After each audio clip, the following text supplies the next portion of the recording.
ನಮ್ಮ ಇಂದಿನ ಕತೆ ಹೆಣ್ಣು ಮಕ್ಕಳ ಸಂಸ್ಕಾರ. ಸಪ್ನಾ, ಓ ಸಪ್ನಾ, ಎಲ್ಲಿ ಹೋಗಿದ್ದೀಯಾ? ಕೋಮಲ್ ಸಿಟ್ಟಿನಿಂದ ತನ್ನ ನಾದಿನಿ ಸಪ್ನಾಳನ್ನು ಕೂಗಿ ಕರೆದಳು. ಆಗ 18 ವರ್ಷದ ಸಪ್ನಾ ತನ್ನ ಕೋಣೆಯಿಂದ ಹೊರಬಂದು ಜಗುಲಿಗೆ ಬಂದಳು ಮತ್ತು ಹೇಳಿದಳು, ಅತ್ತಿಗೆ ಏನಾಯಿತು? ಏನಮ್ಮ, ಒಂದು ಕೆಲಸ ಕೂಡ ನೆಟ್ಟಗೆ ಮಾಡಲು ಆಗೋದಿಲ್ಲ ಅಲ್ವಾ? ಕೋಮಲ್ ಸಿಟ್ಟಿನಿಂದ ಹೇಳಿದಳು. ಆದರೆ ಅತ್ತಿಗೆ, ನಾನು ಅಂಥದ್ದೇನು ಮಾಡಿದ್ದೇನೆ? ನೀವು ನನಗೆ ಬಟ್ಟೆಯನ್ನು ವಾಶ್ ಮಾಡಲು ಹೇಳಿದ್ರಿ. ನಾನು ಬಟ್ಟೆಗಳನ್ನು ವಾಷಿಂಗ್ ಮಷೀನ್ಗೆ ಹಾಕಿದ್ದೇನೆ ಎಂದಾಗ ಕೋಮಲ್ ಕಣ್ಣು ಕೆಂಪಾಗಿಸಿಕೊಂಡು ಹೇಳಿದಳು, ನನ್ನ ಇಷ್ಟೊಂದು ಬೆಲೆ ಬಾಳುವ ಸೀರೆಗಳನ್ನು ನೀನು ಮಷೀನ್ನಲ್ಲಿ ಹಾಕಿದೆಯೇನು? ಕೈಯಿಂದ ವಾಶ್ ಮಾಡಿದರೆ ನಿನ್ನ ಕೈ ಬಿದ್ದು ಹೋಗುತ್ತಿತ್ತೇನು? ಆದರೆ ಅತ್ತಿಗೆ, ಈ ಸೀರೆಗಳನ್ನು ಮಷೀನ್ನಲ್ಲಿ ವಾಶ್ ಮಾಡುವುದಲ್ಲ, ಬದಲಾಗಿ ಕೈಯಿಂದ ವಾಶ್ ಮಾಡಬೇಕು ಎಂದು ನನಗೇನು ಗೊತ್ತಿತ್ತು? ಹಾಗಿದ್ದರೆ ನೀವು ನನಗೆ ಮೊದಲೇ ಹೇಳಬೇಕಿತ್ತು ಎಂದು ಸಪ್ನಾ ಹೇಳಿದಾಗ ಕೋಮಲ್ ಸಪ್ನಾಳ ಕೆನ್ನೆಗೆ ಒಂದು ಜೋರಾಗಿ ಬಾರಿಸಿದಳು ಮತ್ತು ಹೇಳಿದಳು, ಅಧಿಕ ಪ್ರಸಂಗಿ, ಮೊದಲಿಗೆ ನನ್ನ ಸೀರೆಯನ್ನೆಲ್ಲ ಹಾಳು ಮಾಡಿದ್ದಲ್ಲದೆ ಉಲ್ಟಾ ನನಗೆ ಉತ್ತರ ನೀಡುತ್ತಿದ್ದೀಯಾ? ಆದರೆ ಅತ್ತಿಗೆ, ಇದರಲ್ಲಿ ನನ್ನ ತಪ್ಪೇನಿದೆ? ಇಂದಿನಿಂದ ನಿಮ್ಮ ಬಟ್ಟೆಯನ್ನು ನೀವೇ ವಾಶ್ ಮಾಡಿಕೊಳ್ಳಿ, ನನಗೆ ಹೇಳಬೇಡಿ ಎಂದು ಸಪ್ನಾ ಹೇಳಿದಾಗ, ಹೌದಾ, ತುಂಬ ಮಾತನಾಡುತ್ತಿದ್ದೀಯಾ ಎನ್ನುತ್ತಾ ಸಪ್ನಾಳ ಕೈಯನ್ನು ಹಿಡಿದು ತಿರುಗಿದಳು. ಅತ್ತಿಗೆ, ನನ್ನ ಕೈ ಬಿಡಿ ಎಂದು ಸಪ್ನಾ ನೋವಿನಿಂದ ಕಿರುಚುತ್ತಾ ಹೇಳಿದಳು. ಅದೇ ಸಮಯದಲ್ಲಿ ಜೀವನ್ ಲಾಲ್ ಅವರು ಅಲ್ಲಿಗೆ ಬಂದರು. ತನ್ನ ಮಗಳ ಕೈಯನ್ನು ಬಿಡಿಸುತ್ತಾ ಹೇಳಿದರು, ಕೋಮಲ್ ಮಗಳೇ, ಇದೇನು ಮಾಡುತ್ತಿದ್ದೀಯಾ ಎಂದಾಗ ಕೋಮಲ್ ಹೇಳಿದಳು, ನಿಮ್ಮ ಮಗಳಿಂದ ಒಂದು ಕೆಲಸವನ್ನು ಕೂಡ ನ್ಯಾಯವಾಗಿ ಮಾಡಲು ಆಗುತ್ತಿಲ್ಲ. ಏನಾಯ್ತು ಮಗಳೇ? ತಾಯಿ ಇಲ್ಲದ ತಬ್ಬಲಿ ಇವಳು, ಮುಗ್ಧಳು, ನಿನಗಾದರೂ ಬುದ್ಧಿ ಬೇಡವೇ? ಅವಳು ಮುಗ್ಧಳಲ್ಲ, ಅಗತ್ಯಕ್ಕಿಂತಲೂ ಹೆಚ್ಚು ಬುದ್ಧಿವಂತಳಾಗಿದ್ದಾಳೆ. ಮತ್ತೊಮ್ಮೆ ಅವಳಿಗೆ ಕೆಲಸ ಹೇಳಬಾರದೆಂದು ಉದ್ದೇಶಪೂರ್ವಕವಾಗಿ ಆ ರೀತಿ ಕೆಲಸ ಮಾಡುತ್ತಿದ್ದಾಳೆ. ಇವಳಿಗೆ ಬುದ್ಧಿ ಹೇಳಿ ಮತ್ತೊಮ್ಮೆ ನನ್ನೊಂದಿಗೆ ಚಾಲಾಕಿತನ ತೋರಿಸಲು ಹೋದರೆ ನಾನು ಸುಮ್ಮನೆ ಬಿಡುವುದಿಲ್ಲ. ಇಷ್ಟು ಹೇಳಿ ಕೋಮಲ್ ತನ್ನ ಕೋಣೆಯ ಕಡೆಗೆ ಹೋಗುತ್ತಿದ್ದಂತೆ ಅವಳ ಗಂಡ ರಾಜ ಕೋಣೆಯಿಂದ ಹೊರಗೆ ಬಂದನು ಮತ್ತು ಕೇಳಿದನು, ಕೋಮಲ್ ಏನಾಯಿತು? ತಲೆಯ ಮೇಲೆ ಆಕಾಶ ಬಿದ್ದವರಂತೆ ಆಡುತ್ತಿದ್ದೀಯಲ್ಲ, ಅಷ್ಟಕ್ಕೂ ಏನಾಯಿತು? ಅಯ್ಯೋ, ಮೊದಲೇ ನಿನ್ನ ತಂಗಿ ನನ್ನ ಬೆಲೆ ಬಾಳುವ ಸೀರೆಗಳನ್ನು ವಾಷಿಂಗ್ ಮಷೀನ್ನಲ್ಲಿ ಹಾಕಿ ಹಾಳು ಮಾಡಿದ್ದಾಳೆ. ಮೇಲಿಂದ ನೀವು ನನಗೆ ಆಕಾಶ ತಲೆ ಮೇಲೆ ಬಿದ್ದವಳಂತೆ ಆಡುತ್ತಿದ್ದೇನೆಂದು ಕೇಳುತ್ತಿದ್ದಿರಲ್ಲ. ಏಕೆ, ನೀನು ನಿನ್ನ ಬಟ್ಟೆಯನ್ನು ಸ್ವತಃ ವಾಶ್ ಮಾಡಿಕೊಳ್ಳಲು ಆಗುವುದಿಲ್ಲವೇ? ಏಕೆ ಅವಳಿಗೆ ತೊಂದರೆ ನೀಡುತ್ತಿದ್ದೀಯಾ? ಅವಳ ಪರೀಕ್ಷೆ ಹತ್ತಿರ ಬರುತ್ತಿದೆ. ಸ್ವಲ್ಪ ಕೆಲಸ ನೀನೇ ಮಾಡಿದರೆ ನೀನೇನು ಸವೆದು ಹೋಗುವುದಿಲ್ಲ. ಹೌದಾ, ಈಗ ನಾನೇ ಎಲ್ಲ ಕೆಲಸ ಮಾಡಿದರೆ ಇವರನ್ನೆಲ್ಲ ಉಪ್ಪಿನಕಾಯಿ ಹಾಕಬೇಕೆ? ಕೋಮಲ್ ಇಷ್ಟು ಹೇಳುತ್ತಿದ್ದಂತೆ ರಾಜ ತನ್ನ ಸ್ಥೀಮಿತವನ್ನು ಕಳೆದುಕೊಂಡನು. ಒಂದಾದ ಮೇಲೆ ಒಂದರಂತೆ ತನ್ನ ಹೆಂಡತಿಯ ಮುಖದ ಮೇಲೆ ಚೆನ್ನಾಗಿ ಬಾರಿಸತೊಡಗಿದನು. ಆಗ ಕೋಮಲ್ ಸಿಟ್ಟಿನಿಂದ ಕೂಗಾಡುತ್ತಾ ಹೇಳಿದಳು, ನನ್ನ ಮೇಲೆ ಕೈ ಮಾಡಲು ನಿನಗೆ ಎಷ್ಟು ಧೈರ್ಯ? ಮತ್ತಿನ್ನೇನು, ನಿನಗೆ ಆರತಿ ಎತ್ತಬೇಕೇನು? ಪ್ರತಿದಿನ ಮನೆಯಲ್ಲಿ ಏನಾದರೂ ಒಂದು ರಂಪಾಟ ಮಾಡುತ್ತಲೇ ಇರುತ್ತೀಯ. ಮಗ ಸೊಸೆ ಈ ರೀತಿ ಜಗಳವಾಡುತ್ತಿರುವುದನ್ನು ನೋಡಿ ಜೀವನ್ ಲಾಲ್ ಅವರು ಹೇಳಿದರು, ಬೇಡ ಮಗನೇ, ಹೆಂಡತಿಯ ಮೇಲೆ ಕೈ ಎತ್ತುವುದು ನಿನಗೆ ಶೋಭೆ ತರುವುದಿಲ್ಲ.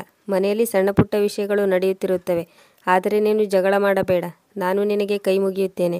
ಆಗ ಸಿಟ್ಟಿನಿಂದ ಕೂಗಾಡುತ್ತಾ ಕೋಮಲ್ ಹೇಳಿದಳು, ಸಾಕು ಬಿಡಿ, ಸುಮ್ಮನಿರಿ, ನೀವಂತೂ ಏನು ಹೇಳಬೇಡಿ. ಕೋಮಲ್, ಹುಷಾರ್, ಈ ರೀತಿ ನನ್ನ ತಂದೆಯೊಂದಿಗೆ ಅಧಿಕ ಪ್ರಸಂಗಿಯಾಗಿ ಮಾತನಾಡಿದರೆ ಹುಷಾರ್. ಮಾತನಾಡಿದರೆ ಏನು ಮಾಡುತ್ತೀರಿ? ನಾನು ಯಾರಿಗೂ ಹೆದರುವುದಿಲ್ಲ. ಈಗಲೇ ನಾನು ತಂದೆ ತಾಯಿಯನ್ನು ಫೋನ್ ಮಾಡಿ ಇಲ್ಲಿಗೆ ಕರೆಸುತ್ತೇನೆ. ಹೀಗೆ ಹೇಳುತ್ತಾ ಕೋಮಲ್ ಕಾಲಿನಿಂದ ನೆಲಕ್ಕೆ ಜೋರಾಗಿ ಪಟಪಟ ಸೌಂಡ್ ಮಾಡುತ್ತಾ ತನ್ನ ಕೋಣೆಗೆ ಹೋದಳು. ನೋಡು ಮಗ, ಸೊಸೆಯನ್ನು ತಡೆ, ಇಷ್ಟು ಚಿಕ್ಕ ವಿಷಯವನ್ನು ದೊಡ್ಡದು ಮಾಡಿ ಏನು ಪ್ರಯೋಜನವಿಲ್ಲ. ಇಲ್ಲಪ್ಪ, ಪ್ರತಿ ಬಾರಿ ನೀವು ನನಗೆ ಬುದ್ಧಿ ಹೇಳಿ ವಿಷಯವನ್ನು ಅಲ್ಲಿಗೆ ಕೊನೆಗಾಣಿಸಿ ಅವಳ ತಪ್ಪನ್ನು ಮುಚ್ಚಿ ಹಾಕಲು ಪ್ರಯತ್ನಿಸುತ್ತೀರಿ. ಇದೇ ಕಾರಣಕ್ಕಾಗಿ ಅವಳಿಗೆ ಇಂದು ಇಷ್ಟೊಂದು ಧೈರ್ಯ ಬಂದಿದೆ. ಕೋಮಲ್ ಸಿಟ್ಟಿನಿಂದ ತನ್ನ ಅಮ್ಮನಿಗೆ ಫೋನ್ ಮಾಡಿದಳು. ಅಳುತ್ತಾ ಹೇಳಿದಳು, ಅಮ್ಮ, ಗಂಡನ ಮನೆಯಲ್ಲಿ ಎಲ್ಲರೂ ನನ್ನೊಂದಿಗೆ ಜಗಳವಾಡುತ್ತಾರೆ. ಇಂದಂತೂ ನಿಮ್ಮ ಅಳಿಯ ನನ್ನ ಮೇಲೆ ಕೈ ಕೂಡ ಮಾಡಿದನು. ನನಗೆ ಇಲ್ಲಿ ಇರಲು ಸಾಧ್ಯವಿಲ್ಲ. ಆದಷ್ಟು ಬೇಗ ಬಂದು ನನ್ನನ್ನು ಕರೆದುಕೊಂಡು ಹೋಗಿ ಎಂದು ಹೇಳುತ್ತಾ ಅವಳು ಬಿಕ್ಕಿ ಬಿಕ್ಕಿ ಅಳತೊಡಗಿದಳು. ಇಷ್ಟು ಹೇಳುತ್ತಿದ್ದಂತೆ ಅವಳ ಅಮ್ಮ ಸಂತೋಷಿ ಸಿಟ್ಟಾಗಿ ಹೇಳಿದರು, ಹೌದಾ, ಅವರಿಗೆ ಇಷ್ಟೊಂದು ಧೈರ್ಯವೇ? ಮಗಳೇ, ನೀನೇನು ಚಿಂತೆ ಮಾಡಬೇಡ. ಇಂದಿನಿಂದ ನೀನು ಆ ಮನೆಯಲ್ಲಿ ಒಂದು ಕ್ಷಣವೂ ಇರುವುದು ಬೇಡ. ನಿನ್ನ ಬ್ಯಾಗನ್ನು ರೆಡಿ ಮಾಡಿಕೊಂಡಿರು. ನಾನು ಈಗಲೇ ನಿನ್ನನ್ನು ಕರೆದುಕೊಂಡು ಬರಲು ನಿನ್ನ ತಂದೆಯನ್ನು ಕಳುಹಿಸಿಕೊಡುತ್ತೇನೆ. ಅರೆ ಶ್ರೀಮತಿಯವರೇ, ಏನಾಯಿತು? ಯಾರೊಂದಿಗೆ ಮಾತನಾಡುತ್ತಿದ್ರಿ? ಕೋಮಲ್ಳ ತಂದೆ ಆನಂದ್ ಅವರು ತನ್ನ ಹೆಂಡತಿಯಲ್ಲಿ ಕೇಳಿದರು. ಸಂತೋಷ್ ಹೇಳಿದರು, ನಿಮ್ಮ ಮಗಳ ಫೋನ್ ಬಂದಿತ್ತು. ಇಂದಂತೂ ಅವಳ ಗಂಡನ ಮನೆಯವರು ಅವಳೊಂದಿಗೆ ಹದ್ದು ಮೀರಿ ವರ್ತಿಸಿದ್ದಾರೆ. ಅವರ ಮನೆಯಲ್ಲಿ ಇಂದು ಎಷ್ಟೊಂದು ಜಗಳವಾಯಿತೆಂದರೆ ಕೋಮಲ್ನ ಗಂಡ ರಾಜ ಕಾರಣವಿಲ್ಲದೆ ನಮ್ಮ ಮಗಳ ಮೇಲೆ ಕೈ ಮಾಡಿದ್ದಾನೆ. ಹೌದಾ, ಅವನು ನಮ್ಮ ಮಗಳ ಮೇಲೆ ಕೈ ಮಾಡಿದ್ದಾನೆಯೇ ಎಂದು ಹೇಳುತ್ತಾ ಆನಂದ್ ಅವರು ಸಿಟ್ಟಿನಿಂದ ಎದ್ದು ನಿಂತರು. ತಕ್ಷಣ ಗಾಡಿಯನ್ನು ತೆಗೆದು ತಮ್ಮ ಮಗಳನ್ನು ಕರೆದುಕೊಂಡು ಬರಲು ಹೊರಟರು. ಸ್ವಲ್ಪ ಹೊತ್ತಿನಲ್ಲಿ ಅವರು ತಮ್ಮ ಮಗಳ ಮನೆಗೆ ಬಂದು ತಲುಪಿದರು. ಕೋಮಲ್, ಮಗಳೇ ಕೋಮಲ್, ಆನಂದ್ ಅವರು ಕೂಗಿ ಕರೆದರು. ಆಗ ಕೋಮಲ್ ಹೊರಗಡೆ ಬಂದಳು. ತನ್ನ ತಂದೆಯನ್ನು ಒಪ್ಪಿಕೊಂಡು ಅಳತೊಡಗಿದಳು. ಮಗಳೇ, ಅಳಬೇಡ, ಈಗ ನೀನು ಚಿಂತೆ ಮಾಡುವ ಅವಶ್ಯಕತೆ ಇಲ್ಲ. ಅದೇ ಸಮಯದಲ್ಲಿ ಕೋಮಲ್ನ ಮಾವ ಜೀವನ್ ಲಾಲ್ ಅವರು ಕೂಡ ಹೊರಗೆ ಬಂದರು. ನಮಸ್ತೆ ಅಣ್ಣ ಅವರೇ, ಒಳಗಡೆ ಬನ್ನಿ, ಕುಳಿತು ಮಾತನಾಡೋಣ ಎಂದು ಜೀವನ್ ಲಾಲ್ ಅವರು ಹೇಳಿದಾಗ ಆನಂದ್ ಅವರು ಹೇಳಿದರು, ಅರೆ ಬ್ರದರ್, ನಾನು ನನ್ನ ಮಗಳನ್ನು ಈ ಮನೆಗೆ ಮದುವೆ ಮಾಡಿಕೊಟ್ಟಿದ್ದೆ. ನೀವು ಅವಳಿಗೆ ಏನು ಬೇಕಾದರೂ ಹಿಂಸೆ ನೀಡಲಿ ಎಂದು ಮಾರಾಟ ಮಾಡಿಕೊಟ್ಟಿಲ್ಲ. ಮತ್ತು ನಿಮ್ಮ ಸುಪುತ್ರ ಎಲ್ಲಿದ್ದಾನೆ? ಒಮ್ಮೆ ಅವನನ್ನು ಕರೆಯಿರಿ. ಅವರ ಮಾತುಗಳನ್ನು ಕೇಳಿ ರಾಜ ಕೂಡ ಹೊರಗಡೆ ಬಂದನು. ಹೇಳಿ ಮಾವ, ಈಗೀಗ ನಿನ್ನ ಕೈ ಕುಣಿಯುತ್ತಿದೆಯೇನು? ಕೋಮಲ್ಗೆ ಹಿಂದೆ ಮುಂದೆ ಯಾರೂ ಇಲ್ಲ ಎಂದುಕೊಂಡಿದೆಯೇನು? ಈಗಲೂ ಇವಳ ತಂದೆ ತಾಯಿಗಳು ಜೀವಂತವಾಗಿದ್ದಾರೆ. ಇಲ್ಲ ಅಪ್ಪಾಜಿ, ಒಮ್ಮೆ ನೀವು ನನ್ನ ಮಾತನ್ನು ಕೇಳಿ. ನಾವು ಹೇಳುವುದನ್ನು ನೀವು ಒಮ್ಮೆ ಗಮನವಿಟ್ಟು ಕೇಳಿದರೆ ಆನಂತರ ತಪ್ಪು ನಿಮ್ಮ ಮಗಳದೇ ಎಂದು ನಿಮಗೂ ಕೂಡ ಅನಿಸುತ್ತದೆ. ನನಗೆ ನಿಮ್ಮ ಯಾವುದೇ ಮಾತನ್ನು ಕೇಳಬೇಕಾಗಿಲ್ಲ. ನಡೆ ಮಗಳೇ, ಸಾಮಾನುಗಳನ್ನೆಲ್ಲ ತೆಗೆದುಕೋ, ನನ್ನ ಜೊತೆ ನಡೆ. ಬೇಡ ಬ್ರದರ್, ಆ ರೀತಿ ಮಾಡಬೇಡಿ ಎಂದು ಕೈ ಜೋಡಿಸುತ್ತಾ ಜೀವನ್ ಲಾಲ್ ಅವರು ಹೇಳಿದರು. ಆಗ ರಾಜ ಹೇಳಿದನು, ಬೇಡಪ್ಪ, ಇವರನ್ನು ತಡೆಯಬೇಡಿ. ಇವರು ತಮ್ಮ ಮಗಳನ್ನು ಕರೆದುಕೊಂಡು ಹೋಗಲಿ. ನನಗೆ ಇವಳ ಅವಶ್ಯಕತೆ ಇಲ್ಲ. ನೋಡಿದ್ದೀರಾ ಬ್ರದರ್, ನಿಮ್ಮ ಸುಪುತ್ರ ಏನು ಹೇಳುತ್ತಿದ್ದಾನೆ? ಈ ಮನೆಯಲ್ಲಿ ನನ್ನ ಮಗಳಿಗೆ ಇರುವ ಮರ್ಯಾದೆ ಇಷ್ಟೇ ಎಂದು ನನಗೀಗ ಅರ್ಥವಾಯಿತು. ನಾನು ಕೂಡ ಇವನನ್ನು ಸುಮ್ಮನೆ ಬಿಡುವುದಿಲ್ಲ. ಪೊಲೀಸ್ ಕಂಪ್ಲೇಂಟ್ ಮಾಡುತ್ತೇನೆ. ಮಹಿಳಾ ಆಯೋಗದಲ್ಲೂ ಕೂಡ ದೂರು ನೀಡುತ್ತೇನೆ. ಎಂತಹ ಜೈಲುವಾಸದ ಶಿಕ್ಷೆಯನ್ನು ಉಣಿಸುತ್ತೇನೆಂದರೆ ಅಲ್ಲಿಂದ ಹೊರಬರಲು ನೀವು ಚಡಪಡಿಸಬೇಕು. ಆ ರೀತಿ ಮಾಡುತ್ತೇನೆ. ಇಷ್ಟು ಹೇಳಿ ಆನಂದ್ ಅವರು ತಮ್ಮ ಮಗಳು ಕೋಮಲಳನ್ನು ಕರೆದುಕೊಂಡು ಅಲ್ಲಿಂದ ಹೊರಟರು. ಆದರೆ ಕೋಮಲಳ ತವರು ಮನೆಯಲ್ಲಿ ಅವಳ ಅಣ್ಣ ಅತ್ತಿಗೆ ಇವಳ ವಿಷಯವನ್ನು ಕೇಳಿ ಹೈರಾಣಾಗಿ ಹೋದರು. ಅಪ್ಪ ಅಮ್ಮ, ಕೋಮಲಳನ್ನು ತವರಿಗೆ ಕರೆದುಕೊಂಡು ಬರುವುದಕ್ಕಿಂತ ಮೊದಲು ನಮ್ಮಲ್ಲಿ ಒಂದು ಮಾತು ಕೇಳಬಹುದಿತ್ತಲ್ಲವೇ?